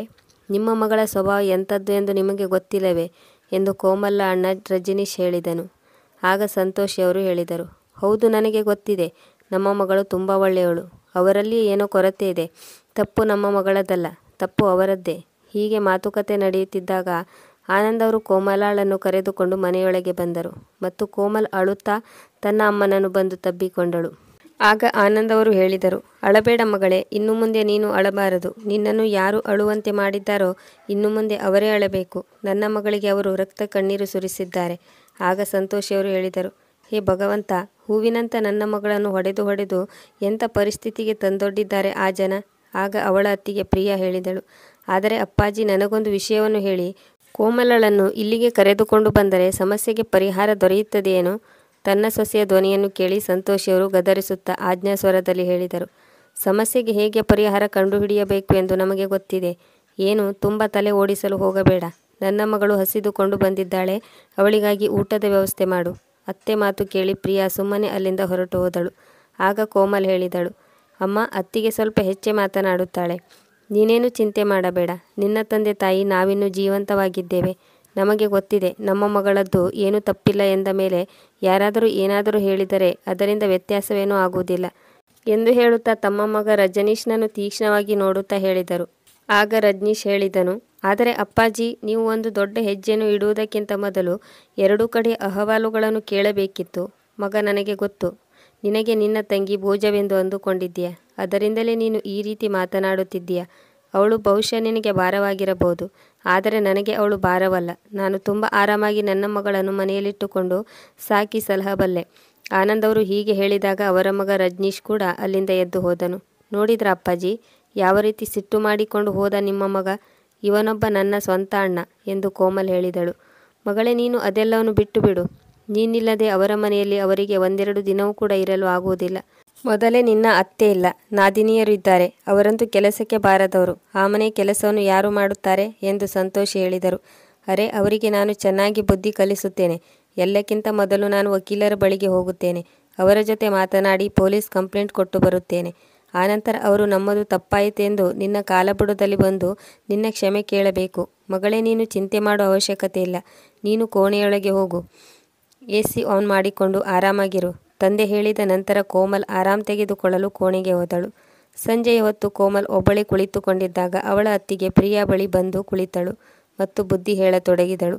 ಕೋಮಲ್, ನಿನಗೇನೆನಿಸುತ್ತಿದೆ? ಅಪ್ಪಾಜಿಯ ಜೊತೆ ನೀನು ಈ ರೀತಿಯಲ್ಲಿ ತವರು ಮನೆಗೆ ಬಂದು ಒಳ್ಳೆ ಕೆಲಸ ಮಾಡಿದ್ದೀಯೆಂದು ಅಂದುಕೊಂಡಿದ್ದೀಯಾ? ಹೌದಾ? ನಾನು ಇಲ್ಲಿಗೆ ಬರಕೂಡದು ಎಂದರೆ ಮತ್ತೇನು ಮಾಡಬೇಕಾಗಿತ್ತು? ಅಲ್ಲೇ ಇದ್ದು ಏಟುಗಳನ್ನು ತಿನ್ನುತ್ತಾ ಇರಬೇಕಿತ್ತೇನು? ಮನೆಯ ಕೆಲಸದಾಳಿನಂತೆ ಅಲ್ಲಿ ಕೆಲಸ ಮಾಡುತ್ತಾ ಇರಬೇಕಿತ್ತೇನು? ಇಂಥ ಚಿಕ್ಕ ಪುಟ್ಟ ವಿಷಯಕ್ಕಾಗಿ ತನ್ನ ಮನೆಯನ್ನು ಬಿಟ್ಟು ತವರು ಮನೆಗೆ ಬರಬಾರದು. ಅರೆ ಅತ್ತಿಗೆ, ಅಣ್ಣನಂತೂ ನಿಮ್ಮೊಂದಿಗೆ ಚೆನ್ನಾಗಿ ನಡೆದುಕೊಳ್ಳುತ್ತಾನೆ, ನಿಮ್ಮನ್ನು ತುಂಬ ಪ್ರೀತಿಸುತ್ತಾನೆ. ಹಾಗಂತ ನೀವು ನನ್ನಲ್ಲಿ ಈ ರೀತಿ ಮಾತನಾಡುತ್ತಿದ್ದೀರಾ? ಯಾವತ್ತು ಅಣ್ಣ ನಿಮ್ಮ ಕೆನೆಗೆ ಬಾರಿಸುತ್ತಾರೋ ಆ ದಿನ ನೀವು ಕೂಡ ನಾನಿಟ್ಟ ಹೆಜ್ಜೆನೇ ಇಡುತ್ತೀರಾ. ನಾನಂತೂ ಇಲ್ಲಿವರೆಗೆ ಸಾಧ್ಯವಾದಷ್ಟು ಸಹಿಸಿಕೊಂಡಿದ್ದೇನೆ. ನಾನೇ ಮುಳುಗುವ ಪರಿಸ್ಥಿತಿ ಬಂದಾಗಲೇ ನಾನು ಈ ರೀತಿಯ ಹೆಜ್ಜೆಯನ್ನು ಇಟ್ಟಿದ್ದೇನೆ. ಆದರೆ ಕೋಮಲ್, ಹೀಗೆ ಎಲ್ಲಿಯವರೆಗೆ ನೀನು ಒಂಟಿಯಾಗಿ ತವರು ಮನೆಯಲ್ಲಿ ಕುಳಿತುಕೊಂಡಿರುತ್ತೀಯಾ? ಗಂಡನ ಮನೆಗಂತೂ ಹೋಗಲೇಬೇಕು. ಏಕೆ? ನಾನೇಕೆ ಮರಳಿ ಅಲ್ಲಿಗೆ ಹೋಗಬೇಕು? ಅಲ್ಲಿಯ ಜನ ತಮ್ಮನ್ನು ತಾವು ಸುಧಾರಿಸಿಕೊಳ್ಳಲು ತಯಾರಾಗದಿದ್ದಾಗ ನಾನೇಕೆ ಅಲ್ಲಿಗೆ ಹೋಗಿ ನನ್ನ ಜೀವನವನ್ನು ಹಾಳು ಮಾಡಿಕೊಳ್ಳಬೇಕು? ನಾನು ಅವರಿಂದ ವಿಚ್ಛೇದನ ಪಡೆದು ಮತ್ತೊಮ್ಮೆ ನನ್ನ ಹೊಸ ಜೀವನವನ್ನು ಪ್ರಾರಂಭ ಮಾಡುತ್ತೇನೆ. ಮತ್ತೊಬ್ಬ ಒಳ್ಳೆಯ ಹುಡುಗನನ್ನು ನೋಡಿ ನನ್ನ ತಂದೆ ತಾಯಿ ನನಗೆ ಇನ್ನೊಂದು ಮದುವೆಯನ್ನು ಮಾಡುತ್ತಾರೆ ಎಂದು ಕೋಮಲ್ ಹೇಳಿದಾಗ ಅವಳ ಅತ್ತಿಗೆ ಪ್ರಿಯಾ ಹೇಳಿದಳು. ಹೌದಾ, ಒಳ್ಳೆಯದು. ಈಗ ನಿನ್ನ ಗಂಡನ ಮನೆಯವರು ಕೆಟ್ಟವರು ಎಂದು ಹೇಳುತ್ತಿದ್ದೀಯಾ? ಆದರೆ ಮತ್ತೊಂದು ಮದುವೆಯಾಗಿ ಅವರು ಕೂಡ ಇದೇ ರೀತಿಯಾದರೆ ಮುಂದೆ ಮತ್ತೊಂದು ಮದುವೆಯಾಗುತ್ತೇನು? ಆಗ ಕೋಮಲ್ ಹೇಳಿದಳು, ಅತ್ತಿಗೆ, ಎಲ್ಲರೂ ಒಂದೇ ರೀತಿ ಇರುವುದಿಲ್ಲ. ಹೇಗಿದ್ದರೂ ನನಗೆ ಇನ್ನೊಂದು ಮದುವೆಯಾಗಲಿ ಬಿಡಲಿ, ನಾನು ಆ ಮನೆಗೆ ಮಾತ್ರ ಮತ್ತೊಮ್ಮೆ ಹೋಗಲಾರೆ. ಇಡೀ ಜೀವನವನ್ನು ಬೇಕಾದರೆ ನಾನು ಇಲ್ಲೇ ಕುಳಿತು ಹೀಗೆ ಕಳೆದು ಬಿಡುತ್ತೇನೆ. ಅದಕ್ಕೆ ಪ್ರಿಯಾ ಹೇಳಿದಳು, ಆದರೆ ಕೋಮಲ್, ವಿಚ್ಛೇದಿತ ಜೀವನವನ್ನು ಸಾಗಿಸುವುದು ಅಷ್ಟೊಂದು ಸುಲಭವಲ್ಲ. ನಿನಗೇನು ಗೊತ್ತು ಸಮಾಜದ ಜನರು ಎಂತೆಂಥ ಮಾತುಗಳನ್ನಾಡುತ್ತಾರೆ. ತಮ್ಮ ಮಗಳು ಈ ಸ್ಥಿತಿಯಲ್ಲಿ ಇರುವುದನ್ನು ನೋಡಿ ಅಪ್ಪ ಅಮ್ಮನೂ ಕೂಡ ಚಿಂತೆಗೊಳಗಾಗುತ್ತಾರೆ. ಈ ಮಾತನ್ನು ಕೇಳಿ ಕೋಮಲ್ ಸಿಟ್ಟಿನಿಂದ ಹೇಳಿದಳು, ಅತ್ತಿಗೆ, ನಿನಗೇನು ಬೇಕು? ನಾನು ಈ ಮನೆಯಿಂದ ಹೊರಟು ಹೋಗಬೇಕೇನು? ನಾನು ನನ್ನ ತಂದೆಯ ಮಾತನ್ನು ಕೇಳಿ ಆ ಮನೆಯನ್ನು ಬಿಟ್ಟು ಈ ಮನೆಗೆ ಬಂದಿದ್ದೇನೆ. ಒಬ್ಬ ತಂದೆಯಾಗಿ ಅವರು ಈ ನಿರ್ಧಾರವನ್ನು ಚೆನ್ನಾಗಿ ಯೋಚನೆ ಮಾಡಿಯೇ ತೆಗೆದುಕೊಂಡಿದ್ದಾರೆ ಎಂದಾಗ ಪ್ರಿಯಾ ಮುಂದೆ ಏನೋ ಹೇಳಲು ಹೋದಳು. ಆಗ ಕೋಮಲ್ ಅವಳ ಮಾತನ್ನು ತಡೆದು ಹೇಳಿದಳು, ಸಾಕು ಅತ್ತಿಗೆ, ನನಗೆ ಎಲ್ಲೋ ಗೊತ್ತಿದೆ. ನಾನು ಈ ಮನೆಯಲ್ಲಿ ಇರುವುದು ನಿನಗೆ ಇಷ್ಟವೇ ಇಲ್ಲ. ಇಷ್ಟು ಹೇಳಿ ಅವಳು ಅಲ್ಲಿಂದ ಎದ್ದು ಹೊರಟು ಹೋದಳು. ಮತ್ತೊಂದು ಕಡೆ ಆನಂದ್ ಅವರು ತಮ್ಮ ಅಣ್ಣ ವಕೀಲ್ ಸಾಹೇಬರಿಗೆ ಕಾಲ್ ಮಾಡಿದಾಗ ಸ್ವಲ್ಪ ಹೊತ್ತಿನಲ್ಲಿ ಅವರು ಕೂಡ ಮನೆಗೆ ಬಂದು ತಲುಪಿದರು. ಅರೆ ರಾಮ್ವಿಲಾಸ್, ನಮ್ಮ ಮೇಲೆ ನೀನು ಯಾವ ಜನ್ಮದ ಸೇಡು ತೀರಿಸಿಕೊಂಡೆ? ನನ್ನ ಮಗಳಿಗೆ ಇಂತಹ ಜಾಗದಲ್ಲಿ ಸಂಬಂಧವನ್ನು ತಂದು ಮದುವೆ ಮಾಡಿಸಿದೆಯಲ್ಲ. ನಾವು ಕೂಡ ನಿನ್ನ ಮಾತಿಗೆ ಕಟ್ಟುಬಿದ್ದು ನನ್ನ ಮಗಳನ್ನು ಅಂತಹ ಮನೆಗೆ ಮದುವೆ ಮಾಡಿಕೊಟ್ಟೆವು. ಅಂತಹ ಮನೆಗೆ ಮದುವೆ ಮಾಡಿಕೊಟ್ಟೆ? ಏನಿ ಮಾತಿನ ಅರ್ಥ? ಯಾವುದರ ಬಗ್ಗೆ ಮಾತನಾಡುತ್ತಿದ್ದೀರಿ ಎಂದು ರಾಮ್ವಿಲಾಸ್ ಹೇಳಿದಾಗ ಆನಂದ್ ಅವರು ಹೇಳಿದರು, ಹೌದಾ, ಆ ಮನೆಯವರು ನನ್ನ ಮಗಳಿಗೆ ಹೊಡೆಯುತ್ತಾರೆ, ಬಡಿಯುತ್ತಾರೆ, ಅವಳೊಂದಿಗೆ ಜಗಳ ಮಾಡುತ್ತಾರೆ. ಮತ್ತು ನಿನಗೆ ಆ ಮನೆಯಲ್ಲಿ ಎಲ್ಲವೂ ಸರಿಯಾಗಿ ಕಾಣಿಸುತ್ತಿದೆಯೇ? ಅಲ್ಲೇನು ಕೊರತೆ ಇಲ್ಲವೇ? ಅಂದರೆ ನಮ್ಮಲ್ಲೇ ಕೊರತೆ ಇದೆಯೇ? ಅರೆ ಆನಂದಣ್ಣ, ಚಿಕ್ಕ ಪುಟ್ಟ ವಿಷಯವಾದರೆ ನಾವು ಅದನ್ನು ಇಲ್ಲಿಯೇ ಸುಧಾರಿಸಿಕೊಳ್ಳಬೇಕು. ಅರೆ ಬ್ರದರ್, ಇದು ಚಿಕ್ಕ ಪುಟ್ಟ ವಿಷಯವಲ್ಲ. ಅವರು ನನ್ನ ಮಗಳ ಮೇಲೆ ಕೈ ಮಾಡಿದ್ದಾರೆ. ಎಲ್ಲರೂ ಒಟ್ಟಿಗೆ ಕುಳಿತು ಇಂತಹ ತಪ್ಪು ನಡೆದಿದೆ, ಮುಂದೆ ಈ ರೀತಿ ಆಗಬಾರದು ಎಂದು ಬುದ್ಧಿ ಹೇಳಬಹುದಿತ್ತು. ಆದರೆ ಅವರಂತೂ ಹೊಡೆಯಲು ಶುರುವಿಟ್ಟುಕೊಂಡಿದ್ದಾರೆ. ಒಳ್ಳೆಯದು, ಅವರು ಕೈ ಮಾಡಿದ್ದಾರೆ ಎಂದರೆ ನೀವು ಏನು ಮಾಡಿದ್ರಿ? ಮತ್ತೇನು ಮಾಡಬೇಕಿತ್ತು? ನಾನು ಹೋಗಿ ನನ್ನ ಮಗಳನ್ನು ಕರೆದುಕೊಂಡು ಬಂದೆ. ಅಳುತ್ತಿರುವ ನನ್ನ ಮಗಳನ್ನು ನಾನು ಅಲ್ಲಿ ಹೇಗೆ ಬಿಡಲು ಸಾಧ್ಯ? ಇದೇ ನಿಮ್ಮ ದೊಡ್ಡ ತಪ್ಪಾಗಿದೆ. ಮಗಳು ಫೋನ್ ಮಾಡಿದ್ದಾಳೆಂದು ಹೋಗಿ ಕರೆದುಕೊಂಡು ಬಂದ್ರಿ ಅಲ್ಲವೇ? ನಿಮ್ಮ ಮಗಳಿಗೆ ಅವಳ ನಾದಿನಿಯಾಗಲಿ ಅಥವಾ ಮಾವನಾಗಲಿ ಹೊಡೆದಿಲ್ಲ ತಾನೇ? ಅವಳ ಗಂಡನೇ ಹೊಡೆದಿದ್ದಾನಲ್ಲವೇ? ಮೇಲಾಗಿ ಇವಳು ಬಹುದೊಡ್ಡ ತಪ್ಪು ಮಾಡಿರಬೇಕು. 1-2 ಗಂಟೆ ನೀವು ಅಲ್ಲಿಗೆ ಹೋಗದಿದ್ದರೆ ವಿಷಯ ಅಲ್ಲಿಗೆ ಶಾಂತವಾಗುತ್ತಿತ್ತು. ಒಂದು ವೇಳೆ ಕರೆದುಕೊಂಡು ಬರಲು ಹೋಗಿದ್ದೀರಿ ಎಂದಿಟ್ಟುಕೊಂಡರೂ ನೀವು ಅಲ್ಲಿಯೇ ಕುಳಿತು ಮಾತನಾಡಬೇಕಿತ್ತು. ಶಾಂತಿಯಿಂದ ಕುಳಿತು ಅಲ್ಲಿ ಮಾತನಾಡಿದ್ದರೆ ಆ ಸಮಸ್ಯೆಗೆ ಏನಾದರೂ ಒಂದು ಪರಿಹಾರ ದೊರೆಯಬಹುದಿತ್ತು. ಆದರೆ ಇದರ ಬದಲಾಗಿ ನೀವು ಅವರಿಗೆ ಕಂಪ್ಲೇಂಟ್ ಕೊಡುವ ಬೆದರಿಕೆ ಒಡ್ಡಿ ಇನ್ನೂ ಸಮಸ್ಯೆಯನ್ನು ಗಂಭೀರ ಮಾಡಿಕೊಂಡ್ರಿ. ರಾಮ್ವಿಲಾಸ್ ಅವರ ಈ ಮಾತನ್ನು ಕೇಳಿ ಆನಂದ್ ಅವರು ದೀರ್ಘ ವಿಚಾರದಲ್ಲಿ ಮುಳುಗಿದರು. ಆಗ ರಾಮ್ವಿಲಾಸ್ ಅವರು ಹೇಳಿದರು, ಈಗ ನನ್ನ ಮಾತನ್ನು ಗಮನವಿಟ್ಟು ಕೇಳಿ. ಇಲ್ಲಿಯವರೆಗೆ ಏನು ನಡೆಯಿತೋ ಅದು ನಡೆದು ಹೋಯಿತು. ಶಾಂತಿಯಿಂದ ನಿಮ್ಮ ಮಗಳನ್ನು ಅವಳ ಗಂಡನ ಮನೆಗೆ ಕಳುಹಿಸಿಕೊಡಿ. ಬ್ರದರ್, ಇಷ್ಟೆಲ್ಲ ಆದ ಮೇಲೆ ನೀನು ನನ್ನ ಮಗಳನ್ನು ಅಲ್ಲಿಗೆ ಕಳುಹಿಸಲು ಹೇಳುತ್ತಿದ್ದೀಯಲ್ಲ, ಒಂದು ವೇಳೆ ಅವರು ಮರಳಿ ಅವಳಿಗೆ ಹೊಡೆದು ಬಡಿದು ಮಾಡಿದರೆ? ನೋಡಣ್ಣ ಆನಂದ್, ಈಗ ಸ್ವಲ್ಪ ಕೂಲಾಗಿ ವಿಚಾರ ಮಾಡು. ಯಾವುದು ಉಚಿತವೋ ನಾನು ಅದನ್ನೇ ಮಾಡಲು ಹೇಳುತ್ತಿದ್ದೇನೆ. ನಾನು ಜೀವನ್ಲಾಲ್ ಅವರಲ್ಲೂ ಕೂಡ ಮಾತನಾಡುತ್ತೇನೆ. ಇದರಿಂದ ಮುಂದೆ ಅವರ ಮನೆಯಲ್ಲಿ ಆ ರೀತಿ ಆಗುವುದಿಲ್ಲ. ಸರಿ ರಾಮ್, ನಾನು ನೀನು ಹೇಳಿದೆಂದು ಕೋಮಲಳನ್ನು ಮರಳಿ ಕಳುಹಿಸಿಕೊಡುತ್ತೇನೆ. ಮತ್ತೊಮ್ಮೆ ಹೀಗೆ ಆದರೆ ನಾನು ನಿನ್ನ ಮಾತನ್ನು ಕೂಡ ಕೇಳುವುದಿಲ್ಲ. ರಾಮ್ವಿಲಾಸ್ ಪದೇ ಪದೇ ಒತ್ತಾಯ ಮಾಡಿದ ಮೇಲೆ ಆನಂದ್ ಅವರು ತಮ್ಮ ಮಗಳನ್ನು ಅವಳ ಗಂಡನ ಮನೆಗೆ ಕಳುಹಿಸಲು ತಯಾರಾದರು. ಮಾರನೇ ದಿನವೇ ಕೋಮಲಳನ್ನು ರಾಮ್ವಿಲಾಸ್ ಅವರ ಜೊತೆಗೆ ಅವಳ ಗಂಡನ ಮನೆಗೆ ಕಳುಹಿಸಿಕೊಟ್ಟರು. ಮಾವ, ಒಳಕ್ಕೆ ಬನ್ನಿ. ನೀವು ಇಲ್ಲಿಗೆ ಏಕೆ ಬಂದಿದ್ರಿ? ರಾಮ್ವಿಲಾಸ್ ಅವರನ್ನು ತಮ್ಮ ಮನೆಯಲ್ಲಿ ನೋಡಿ ರಾಜ ಕೇಳಿದನು. ಆಗ ರಾಮ್ವಿಲಾಸ್ ಅವರು ಹೇಳಿದರು, ಅಷ್ಟೇ ಮಗ, ನಿನ್ನ ಸ್ವತ್ತನ್ನು ನಿನ್ನ ಬಳಿ ಬಿಟ್ಟು ಹೋಗಲು ಬಂದಿದ್ದೇನೆ. ಅದೇ ಸಮಯದಲ್ಲಿ ಕೋಮಲ್ ಮನೆಯ ಒಳಗಡೆ ಬಂದಳು.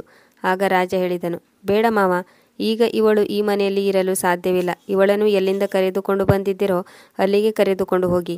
ಅದೇ ಸಮಯದಲ್ಲಿ ಜೀವನ್ಲಾಲ್ ಅವರು ಹೊರಗಡೆ ಬಂದರು ಮತ್ತು ಹೇಳಿದರು, ಮಗ, ನೀನು ಇದೇನು ಮಾತನಾಡುತ್ತಿದ್ದೀಯಾ? ಸೊಸೆ ಮರಳಿ ಬಂದಿದ್ದಾಳೆ ಎಂದ ಮೇಲೆ ನೀನು ಶಾಂತನಾಗಿ ನಿನ್ನ ಮನೆಗೆ ತುಂಬಿಸಿಕೋ.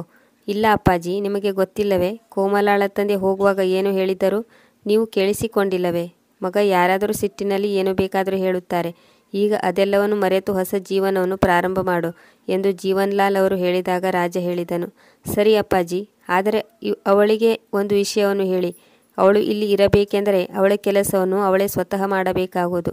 ನನ್ನ ತಂಗಿ ಅಡುಗೆ ಮಾಡಿ ಇವಳಿಗೆ ಹಾಕುವುದಿಲ್ಲ. ಆಗ ರಾಮವಿಲಾಸ್ ಅವರು ಹೇಳಿದರು, ಈ ಮಾತನ್ನು ಹೇಳಬೇಕಾ? ಇದು ಅವಳ ಸ್ವಂತ ಮನೆ ಅಂದ ಮೇಲೆ ಅವಳೇ ಸ್ವತಃ ಕೆಲಸವನ್ನು ಮಾಡಲೇಬೇಕು. ಏಕೆ ಅವಳಿಂದ ಕೆಲಸ ಮಾಡಲಾಗುವುದಿಲ್ಲ? ಆಗ ಜೀವನ್ಲಾಲ್ ಅವರು ಹೇಳಿದರು, ಅತ್ತಿಗೆ ನಾದಿನಿ ಇಬ್ಬರು ಸೇರಿ ಕೆಲಸ ಮಾಡುತ್ತಾರೆ ಬಿಡಿ, ಏನೂ ತೊಂದರೆ ಇಲ್ಲ. ಮಗಳೇ, ನೀನು ಒಳಗಡೆ ಹೋಗು. ಹಾಗೋ ಹೀಗೋ ಜೀವನ್ಲಾಲ್ ಅವರು ಪರಿಸ್ಥಿತಿಯನ್ನು ನಿಭಾಯಿಸಿದರು ಮತ್ತು ತನ್ನ ಮಗಳನ್ನು ಕೂಗಿ ಕರೆಯುತ್ತಾ ಹೇಳಿದರು, ಮಗಳೇ, ಒಂದು ಕಪ್ ಚಹಾ ಮಾಡಿಕೊಂಡು ಬಾ. ಇಲ್ಲ, ಬೇಡ ಬೇಡ, ನಾನು ಹೋಗುತ್ತೇನೆ, ಮಕ್ಕಳನ್ನು ಚೆನ್ನಾಗಿ ನೋಡಿಕೊಳ್ಳಿ ಎಂದು ಹೇಳುತ್ತಾ ರಾಮವಿಲಾಸ್ ಅವರು ಅಲ್ಲಿಂದ ಹೊರಟು ಹೋದರು. ಮತ್ತೊಂದು ಕಡೆ ಮಗಳನ್ನು ಗಂಡನ ಮನೆಗೆ ಕಳುಹಿಸಿ ಆನಂದ್ ಅವರು ಸೋಫಾದ ಮೇಲೆ ಆರಾಮ್ ತೆಗೆದುಕೊಳ್ಳುತ್ತಿದ್ದರು. ಆಗ ಅವರ ನೆಂಟನ ಫೋನ್ ಬಂದಿತ್ತು ಮತ್ತು ಅವನು ಹೇಳಿದನು, ಭಾವ, ನನಗೆ ಈಗಷ್ಟೇ ಗೊತ್ತಾಯಿತು, ಕೋಮಲ್ ಮನೆಗೆ ಬಂದಿದ್ದಾಳಂತೆ, ಹೌದೇನು? ಹೌದಪ್ಪ, ಬಂದಿದ್ದಳು. ಈಗ ಸ್ವಲ್ಪ ಹೊತ್ತಿಗೆ ಮೊದಲು ಅವಳನ್ನು ಗಂಡನ ಮನೆಗೆ ಕಳುಹಿಸಿದ್ದೇವೆ. ಭಾವ, ನಿಮ್ಮ ಬುದ್ಧಿ ನೆಟ್ಟಗಿದೆಯಾ? ಅವನು ನಿಮ್ಮ ಮಗಳ ಮೇಲೆ ಕೈ ಮಾಡಿದ್ದಾನೆ. ಹಾಗಿದ್ದರೂ ನೀನು ಅವಳನ್ನು ಮರಳಿ ಕಳುಹಿಸಿಬಿಟ್ಟೆಯಾ? ಅವರನ್ನು ಜೈಲಿಗೆ ಕಳಿಸಬೇಕಾಗಿತ್ತು. ಹೌದಪ್ಪ, ನಾನು ಕೂಡ ಅದನ್ನೇ ಮಾಡಬೇಕೆಂದಿದ್ದೆ. ಆದರೆ ನನ್ನ ಅಣ್ಣ ಹೇಳಿದನೆಂದು ನಾನು ರಾಜಿ ಮಾಡಿಕೊಂಡೆ. ಆದರೆ ಭಾವ, ಕೋಮಲ ಕೂಡ ಎಷ್ಟು ದಿನ ಏಟನ್ನು ಸಹಿಸಿಕೊಂಡಿರುತ್ತಾಳೆ? ಎರಡು ಕಡೆಯಿಂದ ಪ್ರಯತ್ನ ನಡೆದರೆ ಕುಟುಂಬ ಒಂದಾಗಲು ಸಾಧ್ಯವಲ್ಲವೇ? ಹೌದಪ್ಪ, ನೀನು ಹೇಳುತ್ತಿರುವುದು ಸರಿ ಎಂದು ಆನಂದ್ ಅವರು ಹೇಳಿದರು. ಅದಕ್ಕೆ ಅವನ ನೆಂಟನು ಹೇಳಿದನು, ಸರಿ, ಒಂದು ವೇಳೆ ಅವರು ಈ ಬಾರಿ ಸರಿಯಾಗಿದ್ದರೆ ಓಕೆ, ಇಲ್ಲದೆ ಹೋದರೆ ಅವರಿಗೆ ತಕ್ಕ ಪಾಠವನ್ನು ಕಲಿಸೋಣ.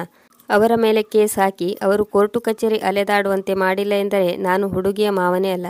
ಸರಿ ಭಾವ, ನಾನೀಗ ಫೋನ್ ಇಡುತ್ತೇನೆ. ಏನಾದರೂ ಅವಶ್ಯಕತೆ ಇದ್ದರೆ ನನಗೆ ಹೇಳಿ. ಇಂದು ಕೋಮಲ್ ಗಂಡನ ಮನೆಗೆ ಬಂದು 2 ದಿನಗಳಾಗಿತ್ತು. ಬೆಳಗಿನ ಸಮಯ ಜೀವನ್ಲಾಲ್ ಅವರು ಕೋಮಲಾಳನ್ನು ಕರೆಯುತ್ತಾ ಹೇಳಿದರು, ಮಗಳೇ ಕೋಮಲ್, ಬೇಗ ನನಗಾಗಿ ತಿಂಡಿ ತೆಗೆದುಕೊಂಡು ಬಾ. ಇಂದು ನಾನು ಹೊಲಕ್ಕೆ ಬೇಗ ಹೋಗಬೇಕು. ನಮ್ಮ ಸಪ್ನಾ ಪರೀಕ್ಷೆ ಬರೆಯಲು ಹೋಗಿದ್ದಾಳೆ. ಅವಳಿದ್ದರೆ ಅವಳಿಗೆ ತಿಂಡಿ ತೆಗೆದುಕೊಂಡು ಬಾ ಎಂದು ಹೇಳುತ್ತಿದ್ದೆ. ತನ್ನ ಮಾವನ ಮಾತನ್ನು ಕೇಳುತ್ತಲೇ ಕೋಮಲ ನಿದ್ದೆಯಿಂದ ಎದ್ದಳು. ಸಿಟ್ಟಿನಿಂದ ಕಾಲು ಜಾಡಿಸುತ್ತಾ ಹೊರಗಡೆ ಬಂದಳು. ಅವಳು ಪರೀಕ್ಷೆ ಬರೆಯಲು ಹೋದರೆ ಏನಾಯಿತು? ಅಡುಗೆ ಮನೆಯಂತೂ ಬೀಗ ಹಾಕಿಲ್ಲವಲ್ಲ. ನೀವೇ ಸ್ವತಃ ಹೋಗಿ ರೊಟ್ಟಿ ಮಾಡಿ ತಿನ್ನಿ. ನಾನು ಇಲ್ಲಿ ಯಾರ ಕೆಲಸದಾಳು ಅಲ್ಲ. ಯಾರು ಯಾವಾಗ ಬೇಕೋ ಆರ್ಡರ್ ಮಾಡುತ್ತೀರಾ? ಮಗಳೇ, ಇಲ್ಲಿ ಕೆಲಸದಾಳಿನ ಮಾತು ಏಕೆ ಬಂತು? 2 ರೊಟ್ಟಿಯನ್ನಷ್ಟೇ ಮಾಡಬೇಕಲ್ಲವೇ? 2 ರೊಟ್ಟಿಯಾಗಲಿ 4 ಆಗಲಿ ನನಗೆ ಮಾಡಲು ಬರುವುದಿಲ್ಲ. ಯಾರು ತಿನ್ನಬೇಕೋ ಅವರೇ ಸ್ವತಃ ಹೋಗಿ ಮಾಡಿಕೊಳ್ಳಿ. ಜೋರಾಗಿ ಕಿರುಚಾಡುತ್ತಾ ಕೋಮಲ್ ಹೇಳಿದಳು. ಕಿರುಚುವ ಶಬ್ದವನ್ನು ಕೇಳಿ ರಾಜ ಹೊರಗಡೆ ಬಂದನು. ಅಪ್ಪಾಜಿ, ಏನಾಯಿತು? ಇಂದು ಮತ್ತೆ ಏನಾಯಿತು? ಮಗ, ನಾನು ಕೇವಲ 2 ರೊಟ್ಟಿ ಮಾಡಿಕೊಡಲು ಹೇಳಿದೆ. ಮುಂದೆ ಏನಾಯಿತು? ರಾಜ ಕೇಳಿದಾಗ ಕೋಮಲ್ ಕಿರುಚಾಡಿದಳು. ಮುಂದೇನಾಯಿತು ಅಂದರೆ, ನೀವು ಹೇಳಿದಂತೆ ಕುಣಿಯಲು ನಾನು ಯಾರ ಕೆಲಸದಾಳು ಅಲ್ಲ. ಯಾರು ಊಟ ಮಾಡಬೇಕು ಅವರೇ ಹೋಗಿ ಸ್ವತಃ ಅಡುಗೆ ಮಾಡಿಕೊಳ್ಳಿ. ಕೋಮಲ್ ಇಷ್ಟು ಹೇಳುವುದೇ ತಡ. ರಾಜ ತಕ್ಷಣ ಅವಳ ಕೆನ್ನೆಗೊಂದು ಬಾರಿಸಿದನು. ಬೇಡ ಮಗ, ಅವಳಿಗೇಕೆ ಹೊಡೆಯುತ್ತಿದ್ದೀಯಾ? ಹೀಗೆ ಜಗಳ ಮಾಡಿ ನಿನ್ನ ಸಂಸಾರವನ್ನು ಏಕೆ ಹಾಳು ಮಾಡಿಕೊಳ್ಳುತ್ತಿದ್ದೀಯಾ? ಜೀವನ್ಲಾಲ್ ಅವರು ತಮ್ಮ ಮಗನನ್ನು ತಡೆಯಲು ಪ್ರಯತ್ನಿಸಿದರು. ಆಗ ಕೋಮಲ್ ತಿರುಗಿ ಜೀವನ್ಲಾಲ್ ಅವರ ಮೇಲೆ ಕೂಗಾಡಿದಳು, ಅರೆ, ನನ್ನ ಸಂಸಾರವನ್ನು ನೀವೇ ಹಾಳು ಮಾಡಿದ್ದೀರಿ. ಈ ಜಗಳಕ್ಕೆ ನೀವೇ ಅಪ್ಪ ಮಗಳೇ ಮುಖ್ಯ ಕಾರಣ. ಕೋಮಲಾಳ ಈ ಮಾತನ್ನು ಕೇಳಿ ರಾಜ ಮತ್ತೆ ಸಿಟ್ಟಾಗಿ ಅವಳಿಗೆ ಮತ್ತೊಮ್ಮೆ ಹೊಡೆದನು. ಆಗ ಕೋಮಲ್ ಸಿಟ್ಟಾಗಿ ಮತ್ತೆ ಹೇಳಿದಳು, ನೀನು ಯಾವ ಕೈಯಿಂದ ನನಗೆ ಹೊಡೆದಿದ್ದೀಯೋ ಅದೇ ಕೈಗಳಿಗೆ ಬೇಡಿಯನ್ನು ತೊಡಿಸದಿದ್ದರೆ ನನ್ನ ಹೆಸರು ಕೋಮಲಾಳೆ ಅಲ್ಲ. ಇಷ್ಟು ಹೇಳುತ್ತಾ ಕೋಮಲ್ ತನ್ನ ಬ್ಯಾಗನ್ನು ಪ್ಯಾಕ್ ಮಾಡಿದ್ದಳು ಮತ್ತು ಮರಳಿ ತನ್ನ ತವರು ಮನೆಗೆ ಹೊರಟು ಹೋದಳು. ಆ ಕಡೆ ಅವಳ ಅತ್ತಿಗೆ ಪ್ರಿಯಾ ಎಲ್ಲರಿಗೂ ಗರಂ ಗರಂ ಪರಾಟವನ್ನು ಮಾಡಿ ಬಡಿಸುತ್ತಿದ್ದಳು. ಪರಿವಾರದ ಎಲ್ಲ ಸದಸ್ಯರು ಅವಳು ಮಾಡಿದ ಅಡುಗೆಯನ್ನು ಹೊಗಳುತ್ತಿದ್ದರು. ತಮ್ಮ ಮುಂದೆ ಕೋಮಲ್ ಬ್ಯಾಗ್ ಹಿಡಿದುಕೊಂಡು ಬಂದಿರುವುದನ್ನು ನೋಡಿ ಎಲ್ಲರೂ ಅಚ್ಚರಿಗೊಂಡರು. ಏನಾಯಿತು ಮಗಳೇ, ಏಕೆ ಬಂದೆ? ಆನಂದ್ ಅವರು ಕೇಳಿದಾಗ ಕೋಮಲ್ ಅಳುತ್ತಾ ಹೇಳಿದಳು, ನಾನು ಮತ್ತೊಮ್ಮೆ ಆ ಮನೆಗೆ ಹೋಗುವುದಿಲ್ಲ. ಆದರೆ ಏನಾಯಿತು ಮಗಳೇ, ಮತ್ತೆ ಜಗಳವಾಯಿತೇನು? ಕೇವಲ ಜಗಳ ಒಂದೇ ಅಲ್ಲ, ಅವನು ಇಂದು ಕೂಡ ನನಗೆ ಹೊಡೆದನು. ಇಡೀ ದಿನ ಮನೆಗೆಲಸವನ್ನು ನಾನೇ ಮಾಡಿ ಸುಸ್ತಾಗಿ ರಾತ್ರಿ ಮಲಗುತ್ತೇನೆ. ಒಂದು ವೇಳೆ ಬೆಳಿಗ್ಗೆ ಸ್ವಲ್ಪ ಹೆಚ್ಚು ಹೊತ್ತು ನಿದ್ದೆ ಮಾಡಿದರೆ ಅದು ಕೂಡ ಅವರಿಗೆ ತುಂಬ ತೊಂದರೆಯಾಗುತ್ತಿದೆ. ಬೆಳಗ್ಗೆನೇ ನಾಷ್ಟ ಮಾಡು ಎಂದು ಕೂಗಲು ಶುರು ಮಾಡುತ್ತಾರೆ. ನಾನು ಅವರ ಮನೆ ಕೆಲಸದಾಳೇನು? ಈ ಮಾತನ್ನು ಕೇಳಿ ಅವಳ ಅತ್ತಿಗೆ ಹೇಳಿದಳು, ಇಷ್ಟು ಚಿಕ್ಕ ಮಾತಿಗೆ ನೀನು ಅಲ್ಲಿಂದ ಓಡಿ ಬಂದಿದ್ದೀಯಲ್ಲ? 2 ರೊಟ್ಟಿ ಮಾಡಲು ಅಷ್ಟೇ ಹೇಳಿದ್ರಲ್ಲವೇ, ಮಾಡಬೇಕಿತ್ತು. ಮಗಳೇ ಪ್ರಿಯಾ, ಇರಲಿ ಬಿಡು, ಒಳಗಡೆ ಹೋಗಿ ಅಡುಗೆ ಮಾಡು. ಮಗಳೇ, ನೀನು ಇಲ್ಲಿ ಬಂದು ಸೋಫಾದಲ್ಲಿ ಕುಳಿತುಕೋ. ನಿನ್ನ ತಾಯಿಯಾಗಿ ನಾನು ದೊಡ್ಡ ತಪ್ಪು ಮಾಡಿದೆ. ರಾಮವಿಲಾಸ್ ಹೇಳಿದನೆಂದು ನಿನ್ನನ್ನು ಅಲ್ಲಿಗೆ ಕಳುಹಿಸಬಾರದಿತ್ತು ಎಂದು ಸಂತೋಷ್ ಹೇಳಿದರು. ಆಗ ಕೋಮಲ್ ಅಳುತ್ತಾ ಹೇಳಿದಳು, ಅಮ್ಮ, ನನಗನಿಸುತ್ತಿದೆ ನಾನೇ ಹುಚ್ಚಿಯಾಗಿರಬೇಕು. ಪದೇ ಪದೇ ನಾನು ತವರು ಮನೆಗೆ ಬರುತ್ತೇನೆ. ಇಲ್ಲಿ ಯಾರಿಗೂ ನನ್ನ ಬಗ್ಗೆ ಕಾಳಜಿ ಇಲ್ಲ.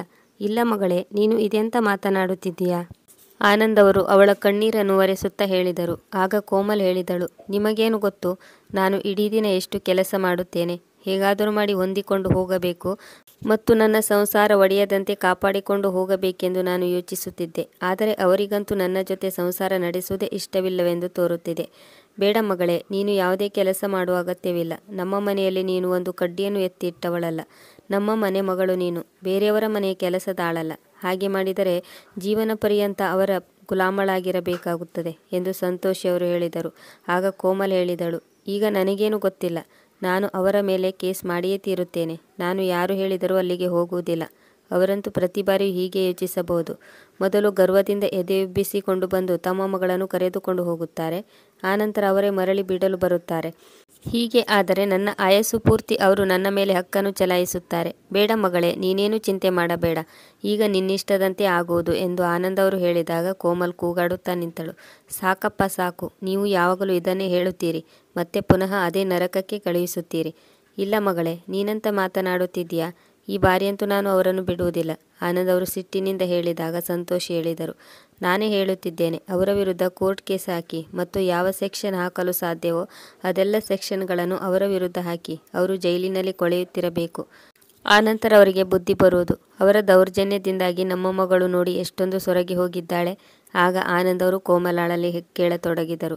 ಮಗಳೇ, ನೀನಂತೂ ಗಟ್ಟಿ ಮನಸ್ಸು ಮಾಡಿಕೊಂಡಿದ್ದೀಯಲ್ಲವೇ? ಆನಂತರ ಕೇಸ್ ಮಾಡಿದ ಮೇಲೆ ನೀನಂತೂ ನಿನ್ನ ಮನಸ್ಸು ಬದಲಾಯಿಸುವುದಿಲ್ಲ ಅಲ್ವಾ? ಇಲ್ಲಪ್ಪ, ನಾನೇಕೆ ಹಿಂದೆ ಸರಿಯಬೇಕು? ನಾನೇ ಸ್ವತಃ ಅವರಿಂದಾಗಿ ದುಃಖಿತಳಾಗಿದ್ದೇನೆ. ಎಷ್ಟು ಬೇಗ ಸಾಧ್ಯವೋ ಅಷ್ಟು ಬೇಗ ಅವರಿಂದ ನನಗೆ ಬಿಡುಗಡೆ ಬೇಕು. ಆಯಿತು ಮಗಳೇ, ನಾನು ಇಂದೇ ವಕೀಲರಲ್ಲಿ ಮಾತನಾಡಿಕೊಂಡು ಬರುತ್ತೇನೆ. ಇಷ್ಟು ಹೇಳಿ ಆನಂದ್ ಅವರು ಅಲ್ಲಿಂದ ಎದ್ದು ಹೋದರು. ಆಗ ಕೋಮಲ್ ಹೇಳಿದಳು, ಅಮ್ಮ, ತುಂಬ ಹಸಿವಾಗುತ್ತಿದೆ. ಈ ಅತ್ತಿಗೆ ಇಲ್ಲಿಯವರೆಗೂ ಊಟವನ್ನು ಏಕೆ ತೆಗೆದುಕೊಂಡು ಬರಲಿಲ್ಲ? ಮಗಳೇ ಪ್ರಿಯಾ, ಇಲ್ಲಿಯವರೆಗೂ ಅಡುಗೆ ಮಾಡಿ ಮುಗಿದಿಲ್ಲವೇ?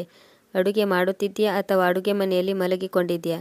ಈಗಲೇ ಬಂದೆ ಅಮ್ಮ ಎಂದು ಹೇಳುತ್ತಾ ಪ್ರಿಯಾ ಬೇಗ ಬೇಗ ಊಟವನ್ನು ತಟ್ಟೆಯಲ್ಲಿ ಹಾಕಿಕೊಂಡು ಬಂದಳು. ತೆಗೆದುಕೋ ಮಗಳೇ, ಆರಾಮಾಗಿ ಕುಳಿತು ಊಟ ಮಾಡು. ಊಟ ಮಾಡಿ ಆರಾಮ್ ತೆಗೆದುಕೋ. ಉಳಿದಿದ್ದೆಲ್ಲವನ್ನು ನಾವು ನೋಡಿಕೊಳ್ಳುತ್ತೇವೆ. ರಾತ್ರಿ ಎಲ್ಲ ಕೆಲಸವನ್ನು ಮುಗಿಸಿ ಸುಸ್ತಾದ ಪ್ರಿಯಾ ತನ್ನ ಕೋಣೆಗೆ ಬಂದು ಕುಳಿತುಕೊಂಡಳು.